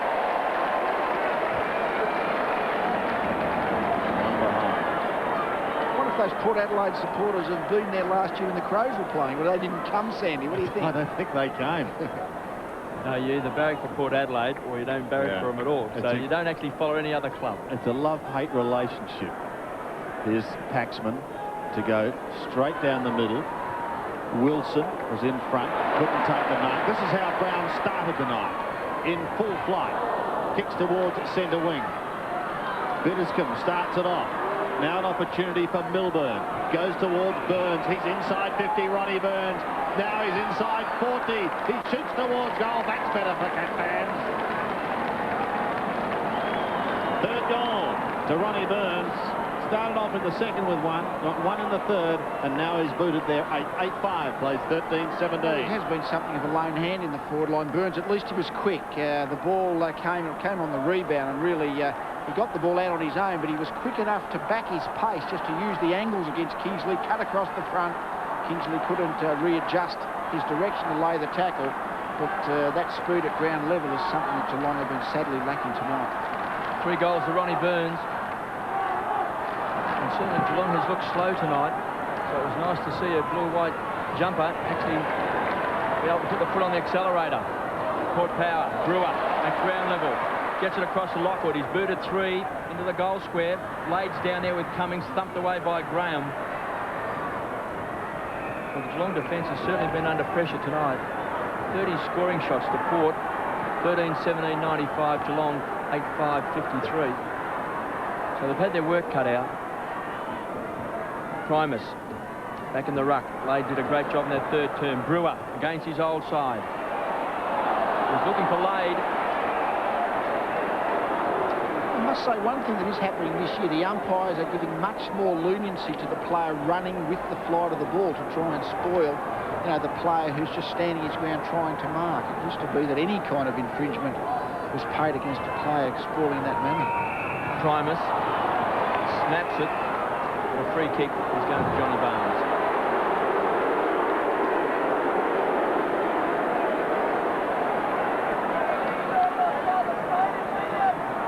Five marks to Barnes tonight. This is his 11th possession.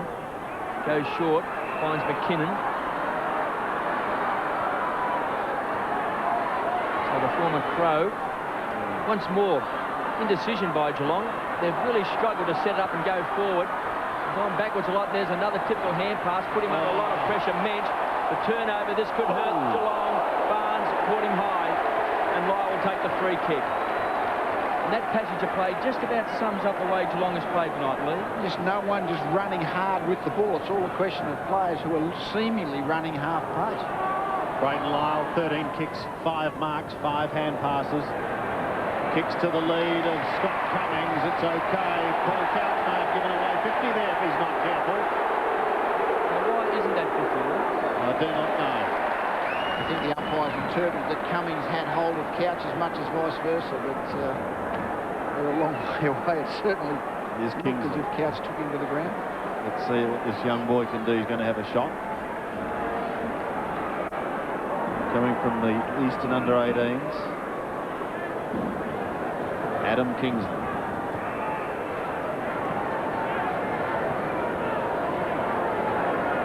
Kicking from 45 metres. It's a drop punt. It floats across the face of goal.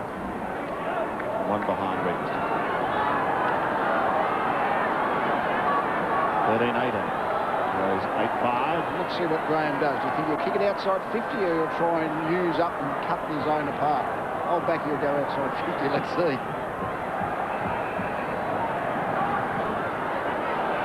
Spot on. Now Francis and Colbert. Colbert was his target. He didn't let him down.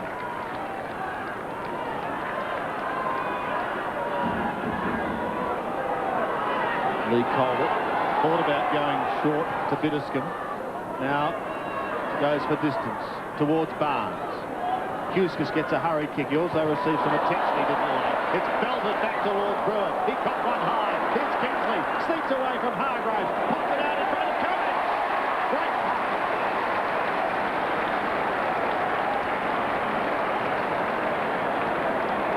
That thump back, wasn't it? 25-metre thump back from the half-back line. By me. It's amazing if you thump the ball back like that, it'll be your team will be on the end of it who are sort of pushing forward, almost hoping the ball is going to be hit forward of the play. It's a sign of strength, Lee, I reckon, when a player can go up and really thump the ball. The crumbing players will, coming forward with the flow of the attacking side, will inevitably be fairly close to the pack. And if you can thump it back 15 metres, normally you'll go back over the head. This for number 4 for Scott Cummings. And there it is.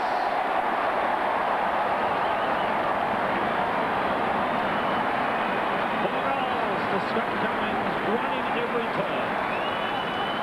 102 plays 53. It has again, Geelong first goal of the quarter again. It was just a thump forward, then just a thump back, and straight over the head of all the Geelong players in between. And then it was the Port guys running onto the ball.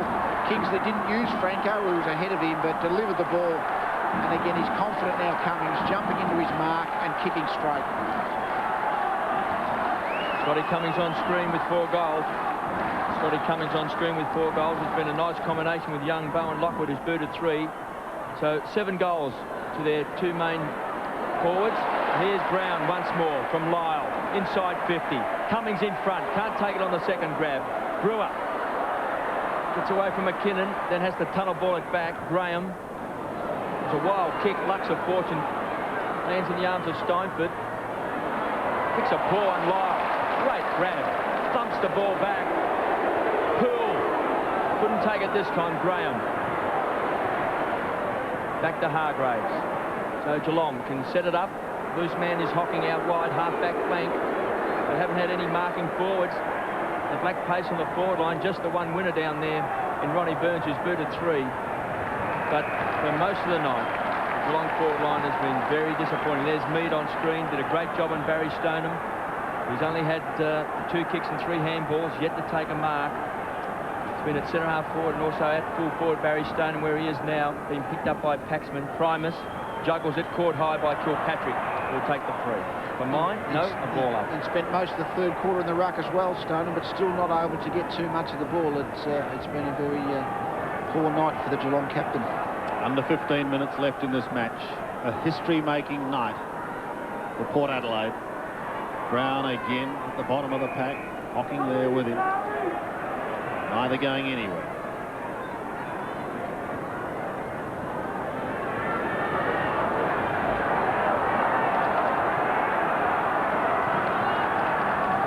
Primus and Barnes. Primus tried to get a kick away. It was Brown who got it out initially. They surge it down towards Lyle. Now he's loose and he goes into half forward. Over the top it goes. Mench has got a run. He motors clear. Coming towards centre wing. Geelong now hoping for respectability on the scoreboard. Bittasker may give them that down to Hall. Still a long way out, Derek Hall. Chip short to Burns and he marks inside 50. Fair angle for Ronnie Burns. Fair distance. He's kicking from probably 47, 48 metres out. In fact, doesn't fancy his chances, so goes short. And Kilpatrick. A straighter avenue towards goal, and slightly closer.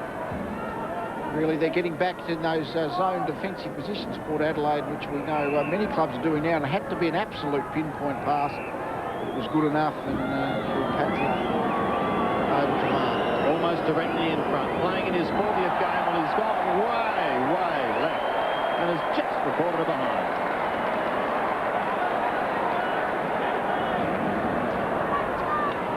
.102 plays 54. 13 minutes remaining.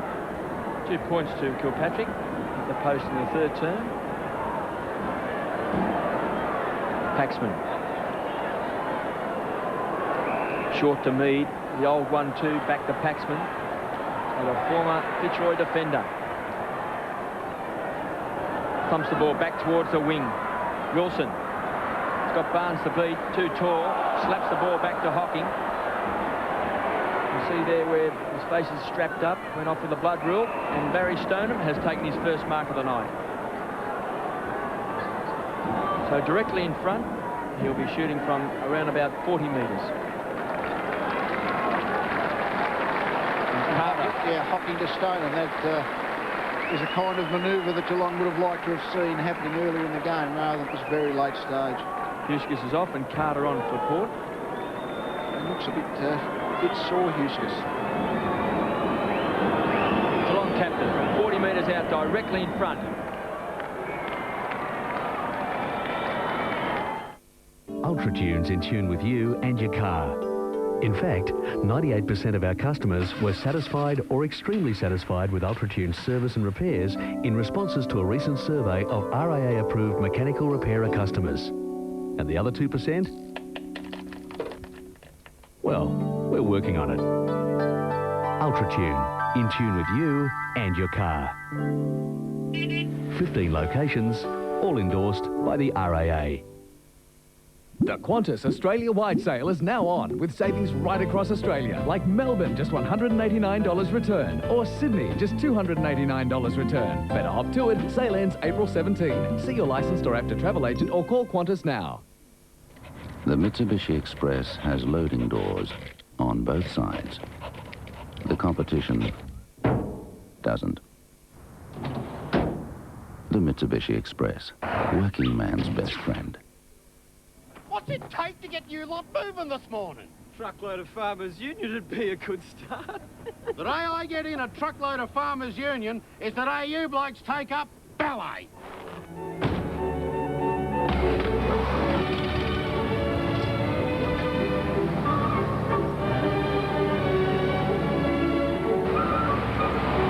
Farmers Union? What's the smallest truck you've got. This is the big one. Prices are sawn clean through during the big Stratco sale. It's a price massacre as factory seconds are slashed by up to half. And there's real bargains available on a big range of other products. Don't you miss out. This is the big one, the big Stratco sale. Head for a Stratco store near you while stocks last. Any way you can.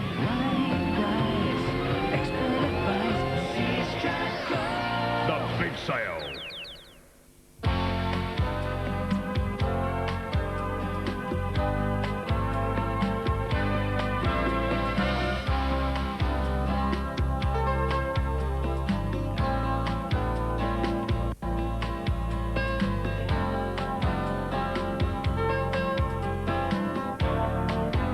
Just 2 hours from Adelaide, Kadina, Moonta and Wallaroo is the Copper Coast. For more information, call 08 8821 2093. For years, crystal clear purification systems have been cleaning up Adelaide's water supply. Thousands of households and businesses have had their tap water transformed with an excellent quality water filter from crystal clear purification systems. From just $175 fully installed, you can transform your lousy water into clean, clear, healthy, great tasting water. Beware of expensive imitations. Insist on crystal clear purification systems McGill, the name you can trust. This is Frank Black. Used to work homicide here. Tell me how you know. I see what the killers see. It's my gift. It's my curse. It's been the most anticipated new series in years. One that pushes the boundaries of television. And now the wait is over. The suspense begins. From a creator of The X-Files. This Millennium Group. You really believe all that stuff? They believe we can't just sit back and hope for a happy ending. Millennium begins 9:30 Monday on 7. 60 plays 102. The crowd here tonight, 32,074. Many will go home quite delirious. Barnes sneaking up on the centre bounce, but with plenty of spring. Wins it. Brown belts it back towards Josh Franco. Can't take it out of the middle. It's the Cats again, inside 50. Initiating the hand pass was Paul Corrigan, and now Michael Mansfield finds himself directly in front, kicking from just inside 50. This has given some movement to the Geelong forward line in this last quarter. Mansfield just a little quick off the mark. I mean, it was the quick kick forward, and forward should be able to take the first step to get the front position, and Mansfield reacted quick enough to the quick kick by Couch. Well, he's got a long run up. He gets underneath that ball, but it's a good-looking kick off the boot, and he's put through another goal for Geelong. So Mansfield gets his first, and the Cats 10-6, plays 14-18. It just has been a struggle to get anything in the forward line there. As I say, it was a quick kick forward, and Mansfield had the quicker reactions to get forward. Most of those quick kicks tonight, it's been the Port Adelaide defence that's been reading so much better. He's been a good pinch hitter for Geelong, moving from defence down to the forward line during his career. 68 goals now. So he can kick a goal, Michael Mansfield. Primus thumps the ball on. Hocking, caught. Kingsley. Quick kick. Lockwood is booted 3. Is this the fourth coming up for the youngster? Great play, son. Well, he's booted 4 goals. A goal in each of the quarters. Very impressive young player.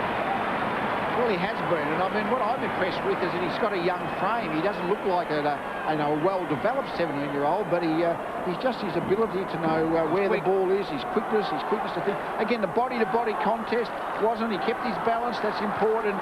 Didn't go to ground, got himself rebalanced, found the space. 4 goals in your second game of league football. Can't complain about that. Port Power on 15-18 to 10-6. Lockwood, 4 goals. What a performance. Both he and Cummings have scored goals in each quarter of the game. Corrigan's kick goes down towards the forward line now for the Cats. Robbins is on again. He's in the left forward pocket, and he's taken it over the line. Oh, it doesn't matter. He's been pinged for holding the ball. He appeared to go over the line. sheer persistence of Gavin Wanganeen has reaped the ultimate reward. He's got the football.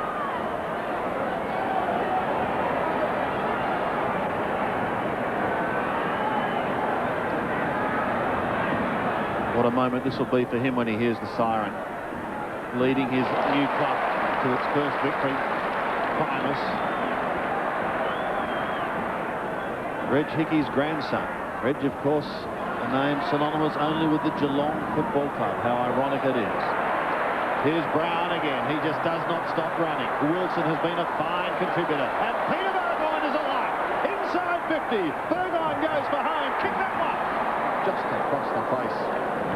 Oh, could have finished in a blaze of glory, KB. Well, he's an exciting young player, like a lot of their players tonight. We haven't seen much of Port Adelaide, but you can see with some of the young players they've picked up. We've mentioned Lockwood, and Burgoyne has been terrific. Donald Dickey, as we mentioned before, 24 years of age. Where has he been? Because we're often told there's not too many players to go around all the sides, but there's a Mark de Barnes. But here's a boy at 24, done some exciting things tonight. Milburn gives the ball back. Oh. Now that's a silly passage of play because Poole has put Colbert down. He'll be reported. Couch kicks the ball down to Hocking. He's on 50. He centres the ball, goes short and finds Mansfield. So Colbert is down on the half-back flank. Trainers around him.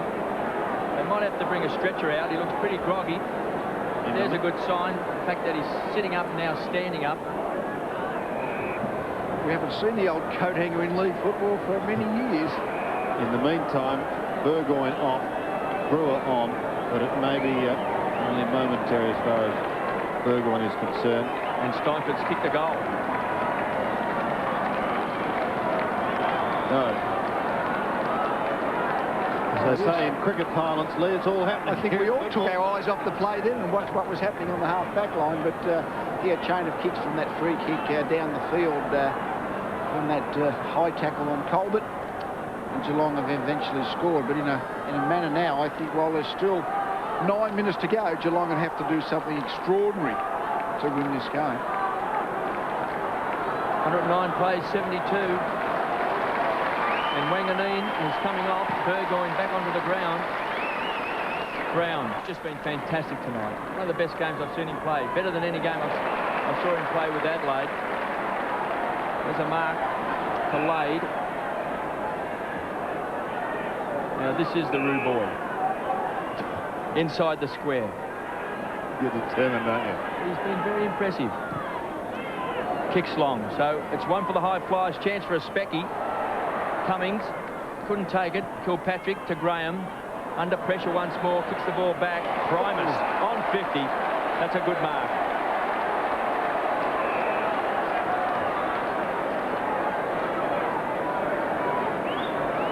We seem to forget that he's just in his second year of league football. Primus. He had to carry the ruck for Fitzroy. Now he's the main big man for Port Adelaide. Pretty fine young player. Goes short. Bad checking by the Cats. He's been marked by Franco. So he kicked a fantastic goal in the third term. So he's going for goal number 2. The Gary Medal winner last year, Gavin Wanganeen, the skipper, had a few injuries during pre-season, having a bit of a break. So Franco kicks a goal. Kick 2. Yes, and set up by that mark by Primes. Just a good, strong overhead mark. He's sort of something I'd call a journeyman ruckman, Primes. It's not that he dominates a game. He's a really good contester in the ruck position. Solid enough overhead. Not a high possession getter, but he'll always give a terrific contest around the ruck position.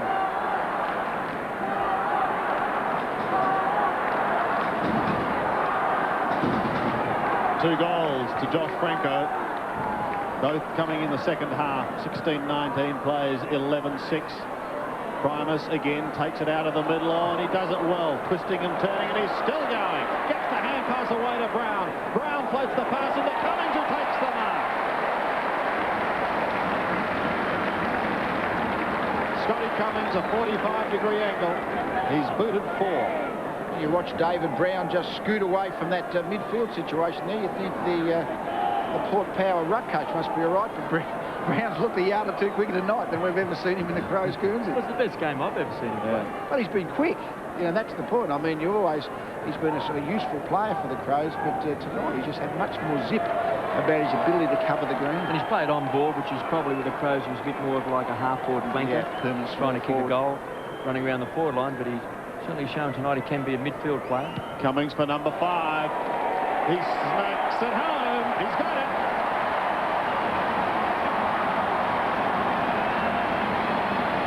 Coming into this game with 3 goals, 7 to his name. Tonight, he's booted 5 goals, 2.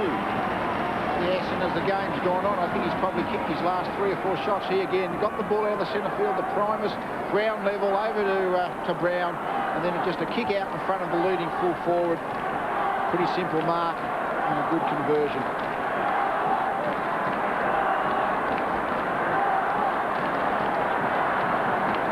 .121 plays 72. 5 goals to Scott Cummings. Barnes wins the tap. Hocking will take the free. Went off in the first quarter with the blood rule. Has battled hard. This is possession number 20.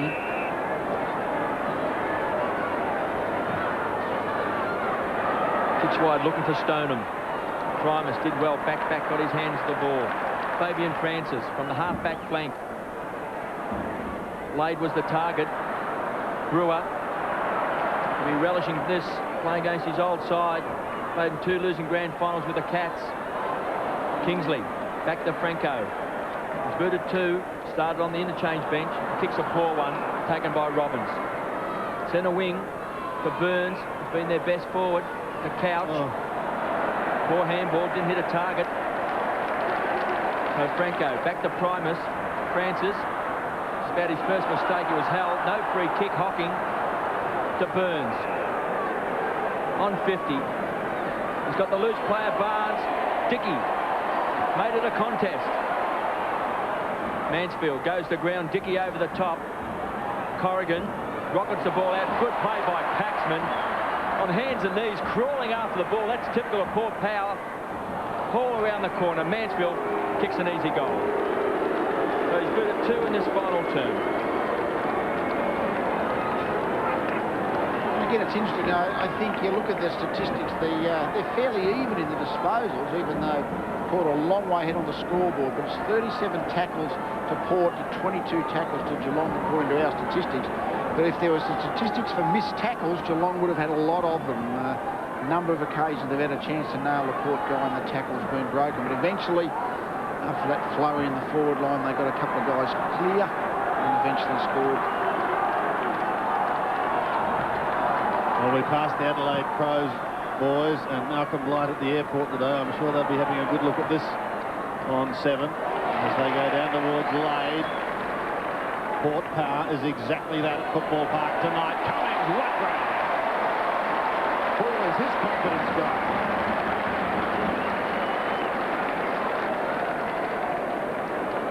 Yes, again, they've created the space, kick out in front, but good enough to get up in the air, full outstretched arms. But quick on the lead, Cummings. When he leads hard, he's got a fair turn of speed to get clear of the fullback. 7 shots at goal to date for a return of 5-2. Last 2 goals, he's raised the arms in triumph. I wonder what he'll do if he gets number 6.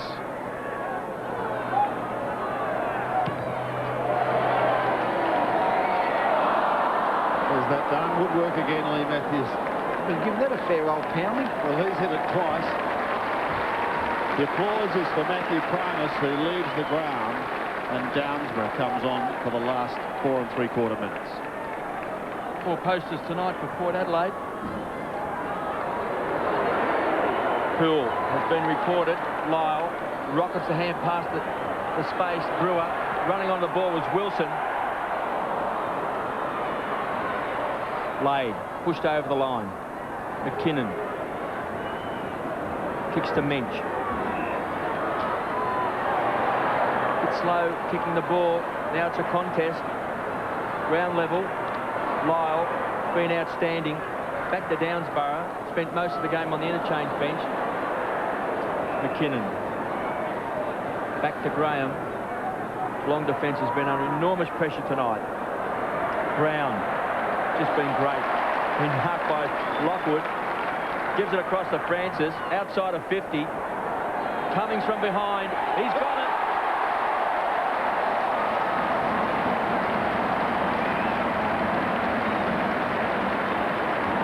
Kick 5-3. 2 goals in this final term. Had to sit over the top of Mensch. He goes short and finds Dickey. Dickey has taken 10 marks tonight. This is his 20th possession. And he does make his kicks count. He's got a beautiful kicking action, and I know he's kicked that really long goal in the third quarter, but a beautiful kicking. I'm amazed there's a 24-year-old player in Australia who we haven't seen can play AFL at this level. And Dickey has kicked the point. You think that the country is scoured for talent, and someone bobs up as Port have done this year. 45 points is the margin. Graham again, and he goes straight down the middle for Barnes, who floats elegantly above the pack. Primus is back on, Lockwood is off, and he receives a fine ovation for a very good performance. Mensch now takes it. Goes in towards half-forward. Mansfield comes steaming out on a lead. Couldn't quite take the mark. An opportunity for Mead to set up the hand pass. He does so to Paxman, who backpedals to Burgoyne. Goes across the ground. It's okay because Braden Lyle and David Brown are there, and they just have roving commissions, and they've roved this entire ground all night. Away goes David Brown. A couple of bounces. His best game, arguably, of league football. Puts it inside 50. Franco suckers off the ground. Looks for the free kick. It's not forthcoming. The ball finishes over the line. Not too many fans have left Football Park. They're waiting for that final siren and a history-making moment. Primus's hand pass this time goes astray. Taken by Hocking. It's a high kick. Back towards Kilpatrick in the middle. Couch there also. He eludes one tackle that was high. Now called to play on. Carl Steinford is running past him. He goes towards centre half forward. Stoneham used the body. Got a hand to it, but that was all. Look at this defence. Burgoyne comes away clearly to Paxman. He's running down the ground. No one coming at him yet, so he floats one over the top to Brown. Another one to Lyle. They're almost down to the 50. Back inside to Burgoyne. But since he's going to be okay. He's 49 metres out. Oh, and he's found Donald. Dickey plays on, and thank you for a great night.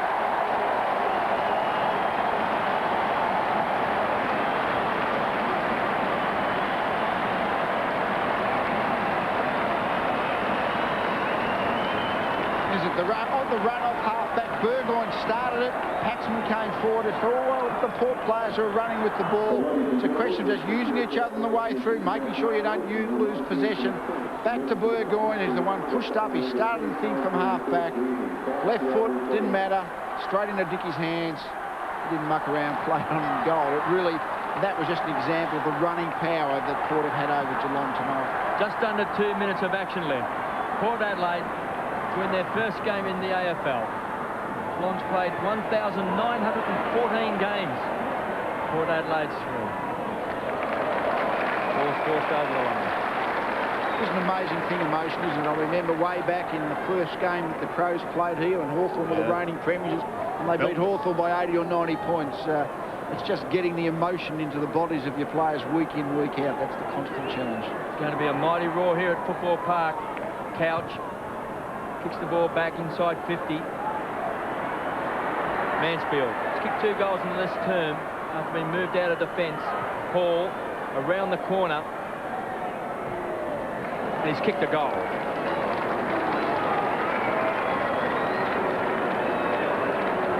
Now I think as a South Australian, Sandy, you should call this a historic win. And Mansfield again, probably the ground level speed. He's actually been quite impressive here in this last quarter. Heat came out of the ground game a little bit, I suppose, because the scoreboard has been so much different. But I suppose if you can have your time back, one would wonder, I'm sure Gary Ayres would wonder whether he should have put Mansfield down there a fair bit earlier.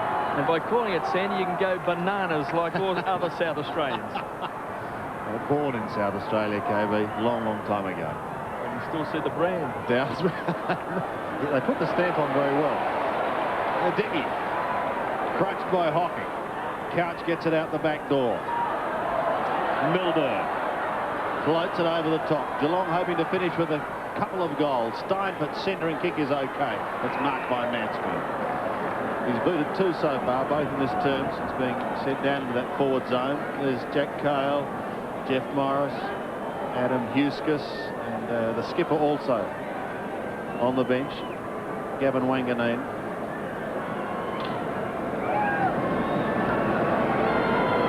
Enjoy tonight because they've got the big showdown next week against the Adelaide Crows, and what a game that's going to be.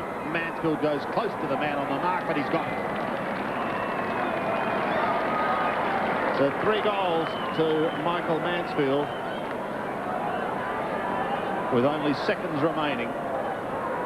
And 14-6, it's a case of accuracy really keeping some kind of credibility in the scoreboard.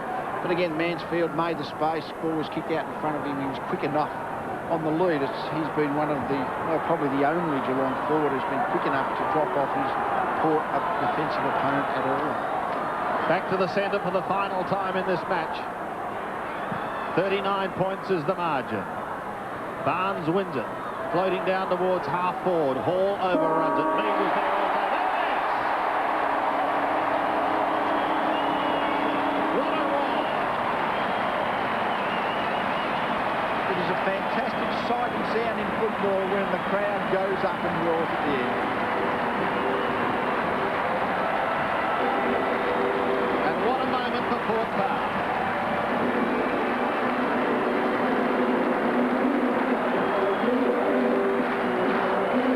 Victorious by 39 points.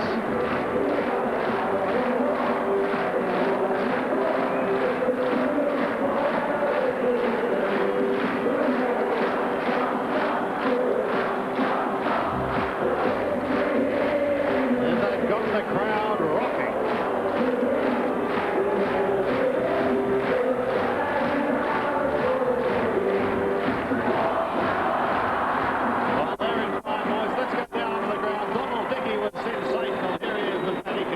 Thanks very much, Sandy. Down here with Donald Dickey. Donald, you must be feeling absolutely elated. It was a terrific 4-quarter win.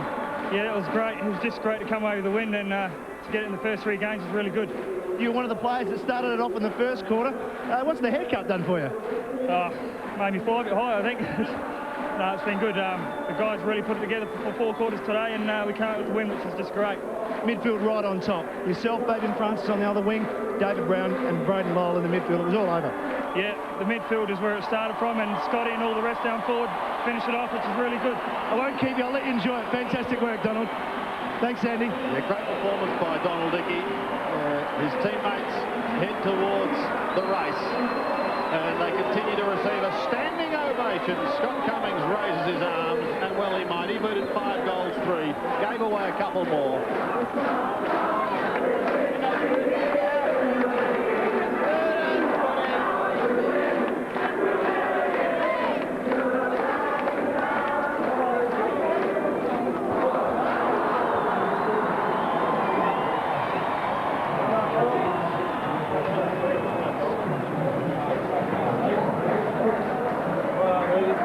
Disappointment for Geelong.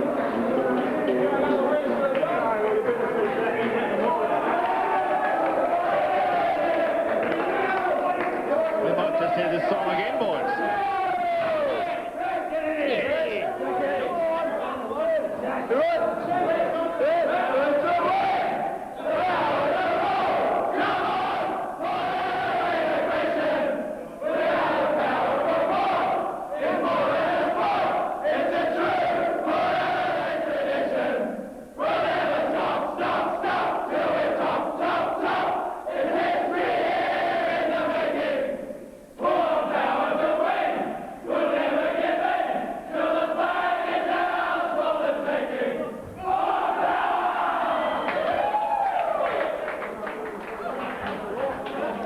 I think they're sounding quite an emotional John Cale then as they were singing that song. It's been a mighty effort by John Cale. Tonight was his 50th game in AFL football as a coach. We know he's got a great record in the South Australian National Footy League, but it's a big moment for him. Certainly is. After stints at Collingwood in 83 and 84, he's tasted victory again over Geelong by 39 points.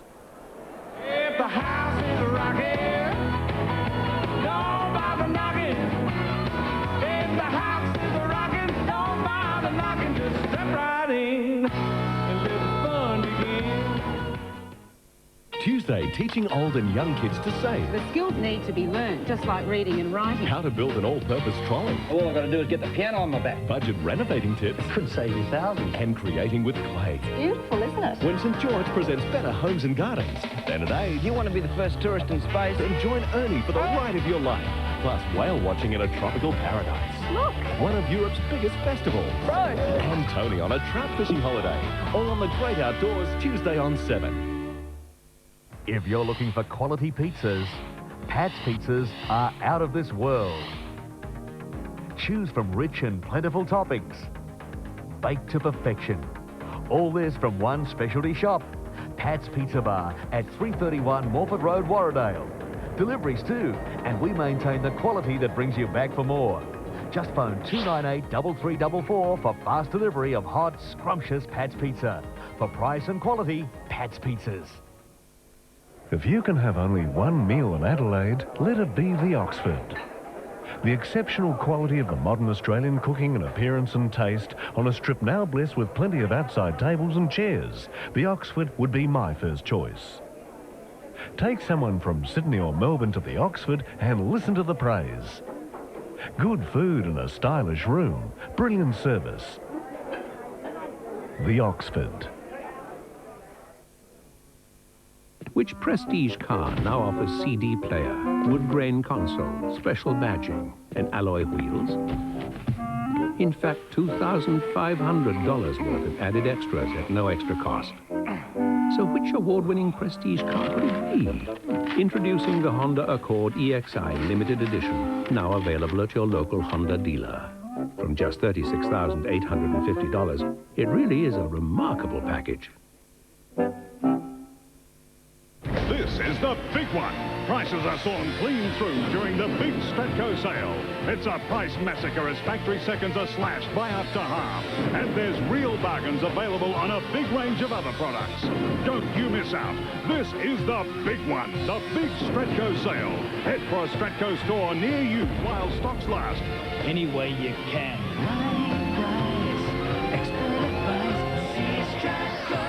The big sale.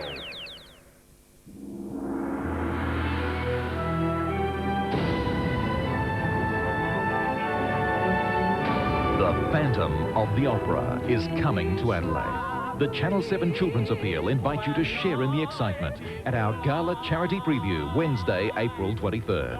Then join the stars of Phantom at our after-show party at the Adelaide Casino.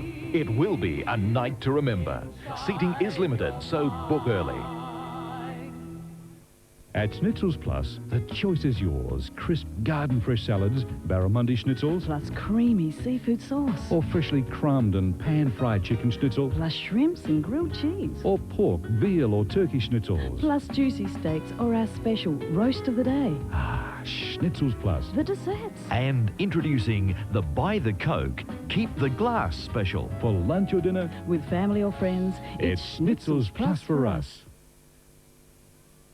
32,000 plus fans wending their way home from Football Park, but not before witnessing history taking place, with Port Adelaide defeating Geelong comfortably by 39 points. 129 played 90. Scott Cummings booted 5 for the Power. Lockwood booted 4, whilst for Geelong it was a very different story. Ronnie Burns and Michael Mansfield moved down into the forward line in the last quarter. They both booted 3 goals.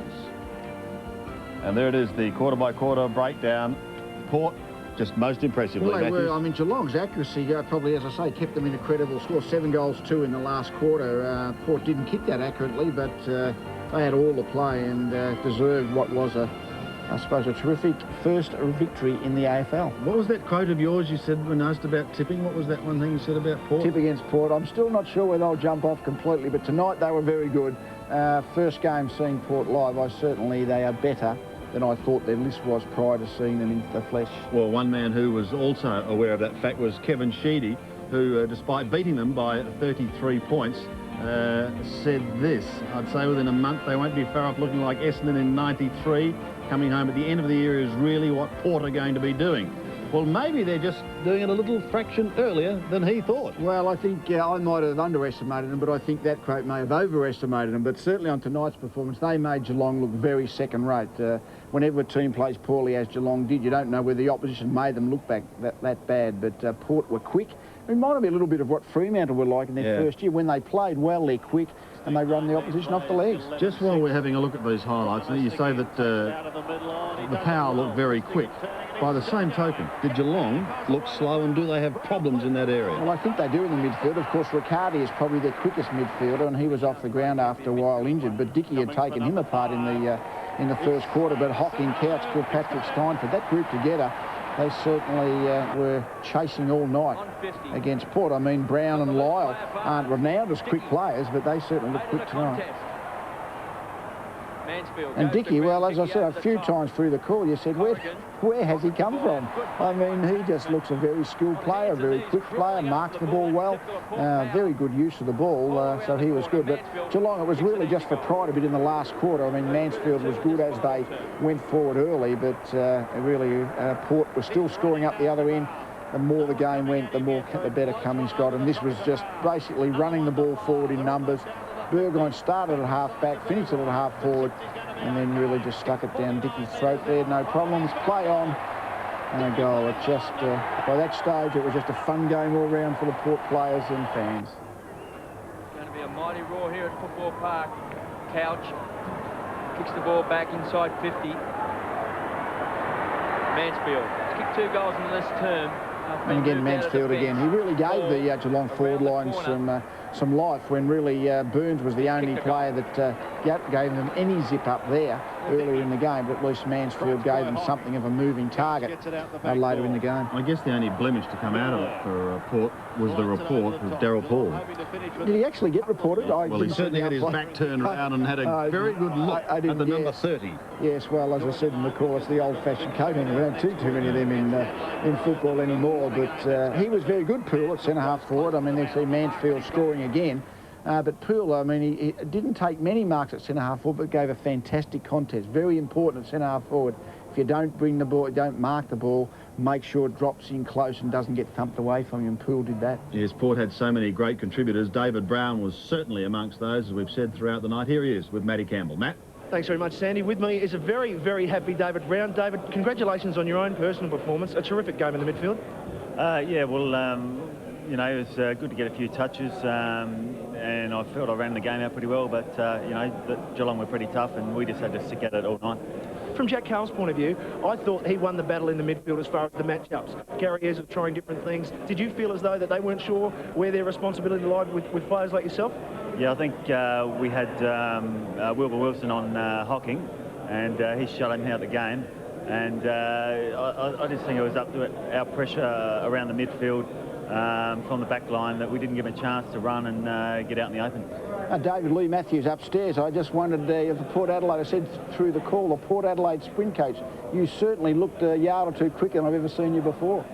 Yeah, I don't know about that. That's good, but yeah, I'm just, this is sort of my home, so I'm happy to be here and just really enjoy my footy at the moment. So, you know, it's all good, and it was good tonight to have a win. But David, not only yourself, the whole Port midfield was just so much quicker than Geelong tonight. I mean, there really is a bit of speed in that area with Francis and Dickey and players like that.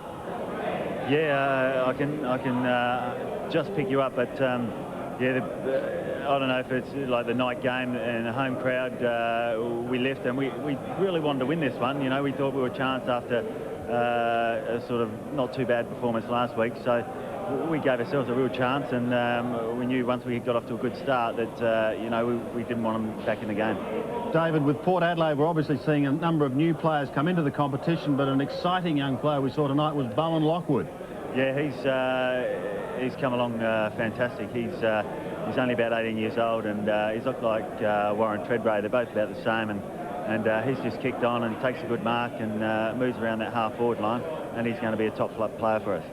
Brownie was a great win, a good solid win by the whole side. Now, the showdown next week. You guys will be really looking forward to that? Yeah, well, that's going to be a big game over here because, you know, the rivalry between Port and the Crows, and, you know, we're looking for it and looking forward to it, and so are they. So it's going to be a big week. Dave, congratulations once again. And Lee, I think the reason why Brownie might be a bit quicker is he's had triplets over the summer, and that must be keeping on the balls of his feet. Is that right? Oh, golly. Well, a few league players will be looking for that remedy to get an extra yard of pace. I think on that note, we'll take a break. If the house is rocking, don't bother knocking. If the house is rocking, don't bother knocking. Just step right in and let the fun begin. On witness. No one would acknowledge what we had lost. Between the crime I was angry. and the punishment. It's right that a community should feel a sense of outrage. Now, the victim's right to speak out. We have waited nearly 3 years. Before sentence passed, a killer confronted. You were not born. You were vomited up and spit out into the world. All the pain, all the grief. There is a hole in my life that can never be filled. Now Australians have a voice for the impact crime has on their lives. Witness Tuesday. If you're looking for quality pizzas, Pat's Pizzas are out of this world. Choose from rich and plentiful toppings. Baked to perfection. All this from one specialty shop, Pat's Pizza Bar at 331 Morford Road, Warradale. Deliveries too, and we maintain the quality that brings you back for more. Just phone 298 3344 for fast delivery of hot, scrumptious Pat's Pizza. For price and quality, Pat's Pizzas. The hoodoo, what you don't dare do, people. The Prodigy. Their album Music for the Jilted Generation is an absolute killer. And it's making noise all around the world. The Prodigy. Music for the Jilted Generation. They're out there. If you drive above the speed limit, think about the impact.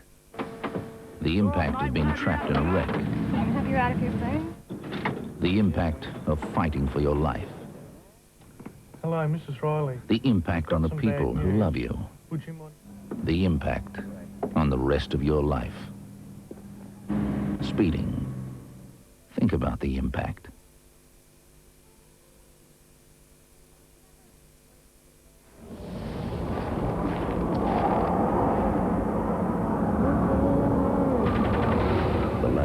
Test Center, the Arctic Circle. Here, the Land Rover Discovery starts below 30. Huh, that's nothing. Out here it starts below 40.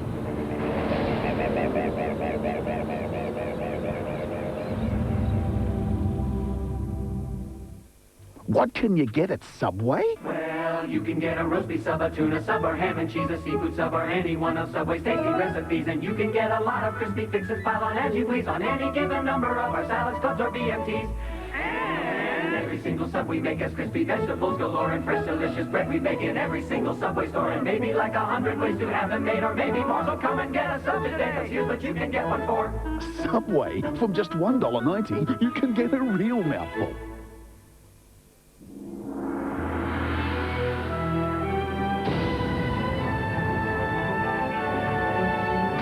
The Phantom of the Opera is coming to Adelaide. The Channel 7 Children's Appeal invite you to share in the excitement at our Gala Charity Preview, Wednesday, April 23rd. Then join the stars of Phantom at our after-show party at the Adelaide Casino. It will be a night to remember. Seating is limited, so book early.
The rivalry between Port and the Crows, and you know, we're looking for it. And the 1997 Premiership season, proudly brought to you by Mitsubishi Motors, Sip and Save and Ultratune.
Running rugby is a wonderfully simple term.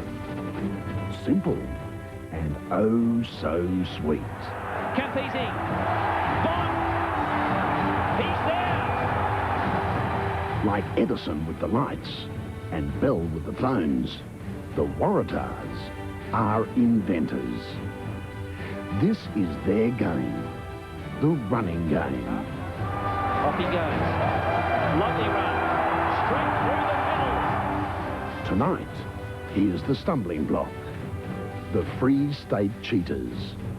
And there's nothing free about losing now.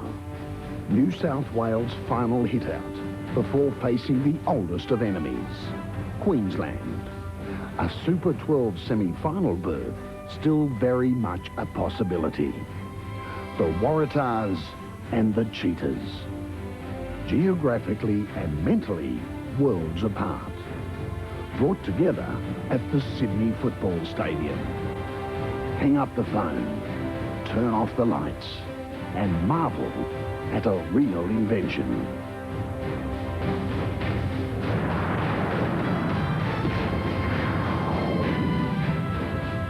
New South Wales Amy Waratahs versus the Free State Cheetahs, part of Seven's big weekend doubleheader of Super 12 from the Sydney Football Stadium and Ballymore.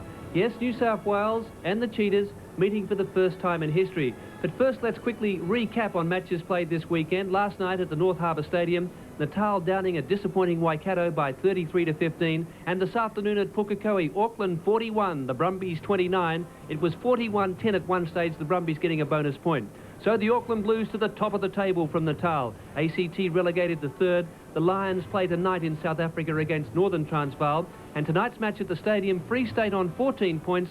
The Waratahs need a win because they're on 11. Well, joining me in commentary, Simon Poitevin, what sort of a challenge, Free State? Well, the most dangerous part of the Free State game is their scrum. The props, Dougie Hyman and Oz Durant, are huge. Dougie Hyman against the ACT Brumbies was a huge surprise to them and really pushed them round. The other guy, MJ Smith at fly half the Free State, exceptional goal kicker. New South Wales will need to be disciplined. Let's have a look at the two dressing rooms then. And the Waratahs have had a very big build-up. They were over their jet lag from last week. And Matt Burke, he's had a few problems with that wrist, but he's okay. That's good news. That's great news. And Burke, one of the form players of the Waratahs side. Well, last week we saw a sickening incident involving Andrew Blades, the New South Wales prop. He was kneed in the back and he suffered a fractured vertebrae. He's out of the game for 6 weeks. No action taken so far, Simon. Well, what's this? Number 2 from Northern Transvaal. Watch the knee come in now. Bang. That is malicious stuff. He should have been cited. Well, the tape has been sent to Northern Transvaal. Hopefully we will have some action from them. Free State, they've enjoyed their stay in Sydney. Harbour cruise out to Manly Beach. Can they do it tonight? They learned a lot of lessons against the ACT Brumbies. They've got a lot of very good individual backs, but they had no combinations whatsoever. If they can put it together tonight, New South Wales will have a real challenge on their hands. Well, joining us on the touchline tonight, one of the biggest men in Australian rugby, Warwick War. He's an injured Brumby at the moment. Warwick, what about the Waratahs game plan? Good evening, Gordon. The Waratahs game plan tonight is possession, maintain possession, go forward. The word is if they can put 6 phases together, then they're a chance with scoring points. But they must go forward when they do the phase possession. Yes, it's the Free State juggernaut versus the flair and invention of the Waratahs. We'll be back shortly.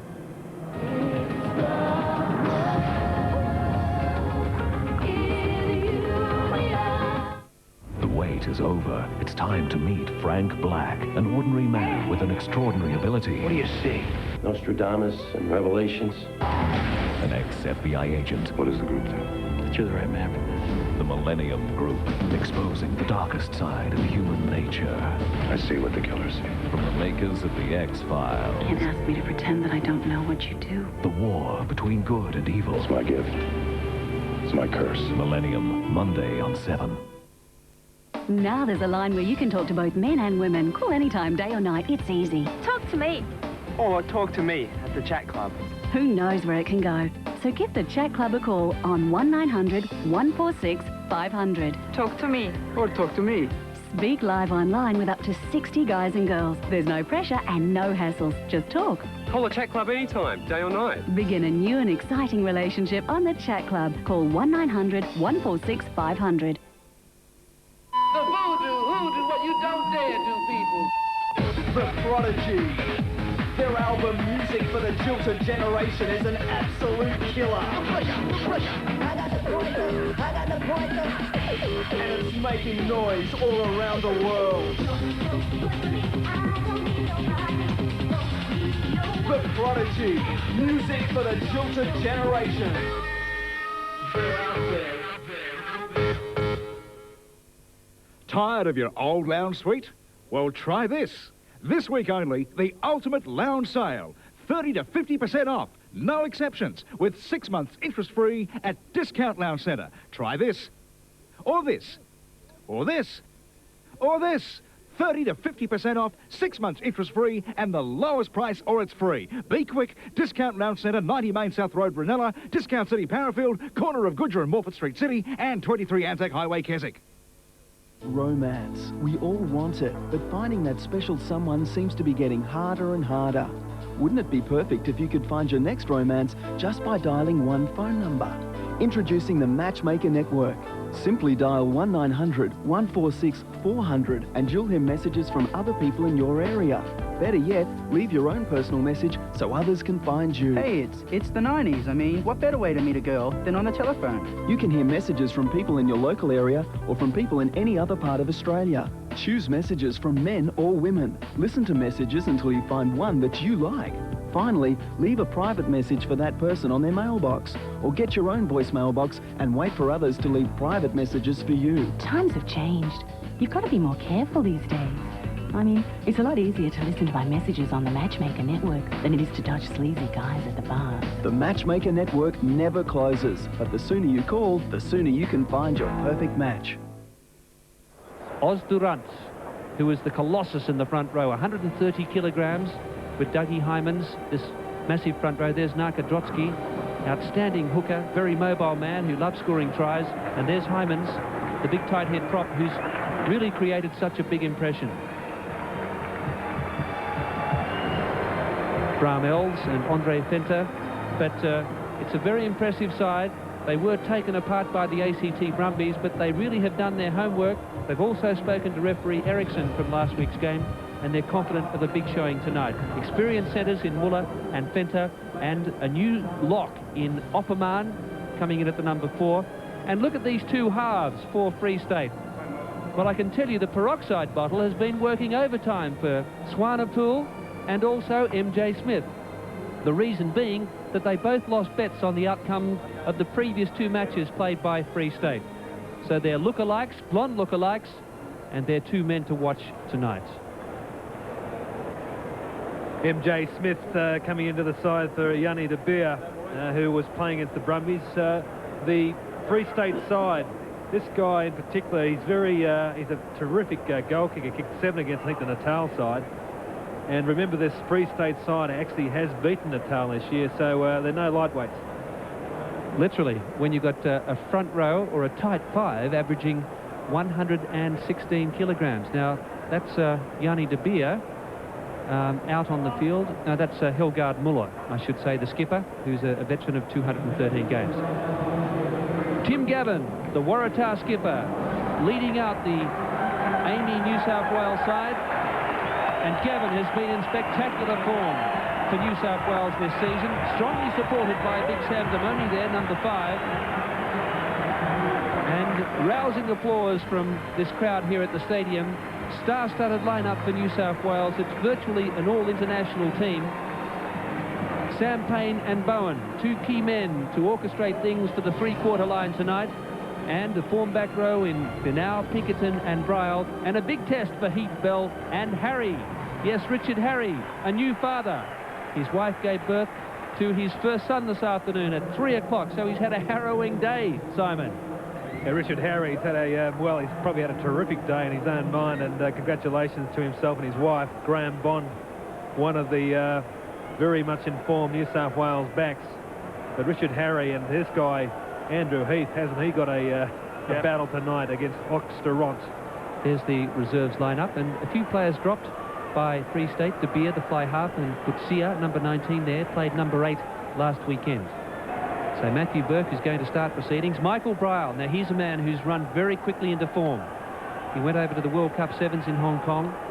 He relished that opportunity, and he'll have a big one tonight.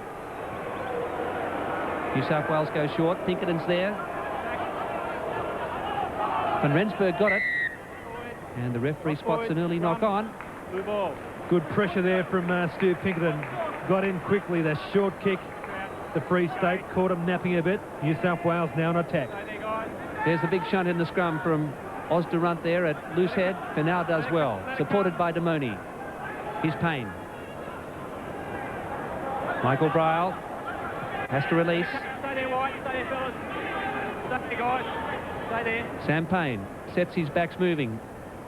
This is Alistair Murdoch, 105 kilos, massive man on the right wing. Stay there, White. Waratahs set it up again here. Bowen back inside to Toms. Lovely pass to Bond. Good variation there from the Waratahs. Good line out on the left. Big cutout pass. Murdoch's went forward. And the referee's going to play the line out on the far side. Bit surprised Michael Keogh missed that forward pass. Very good hands from the New South Wales backs and forwards, especially Graham Bond. It's as though he had glue in his hand pulling that ball in. It looks like we just saw a hint of how New South Wales are going to play the game. They want to hit it up and get some phase ball and draw the Free State defence in, but they need to drive further forward. Bramels, nicely timed jump and a big drive. That's Narkodrotsky. Very skilled forward pack. Erasmus wrapped up by Bryle. Swanepoel into scrum half. This is MJ Smith. Matthew Burke, 10 from halfway. Big high ball. Burke's going to come down. Not in time though. That's Yori Kruger. Very smart fullback for Free State inside his quarter.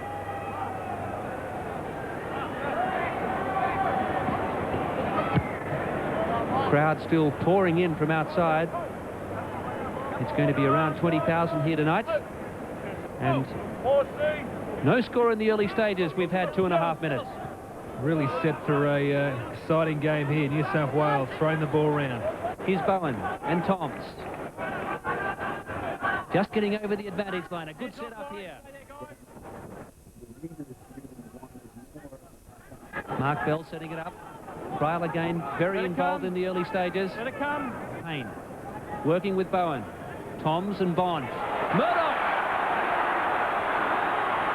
Trying to get the ball in field, but Kruger in defence. Last line. Beautiful hands there from the New South Wales backs. Gave Murdoch a bit of room down the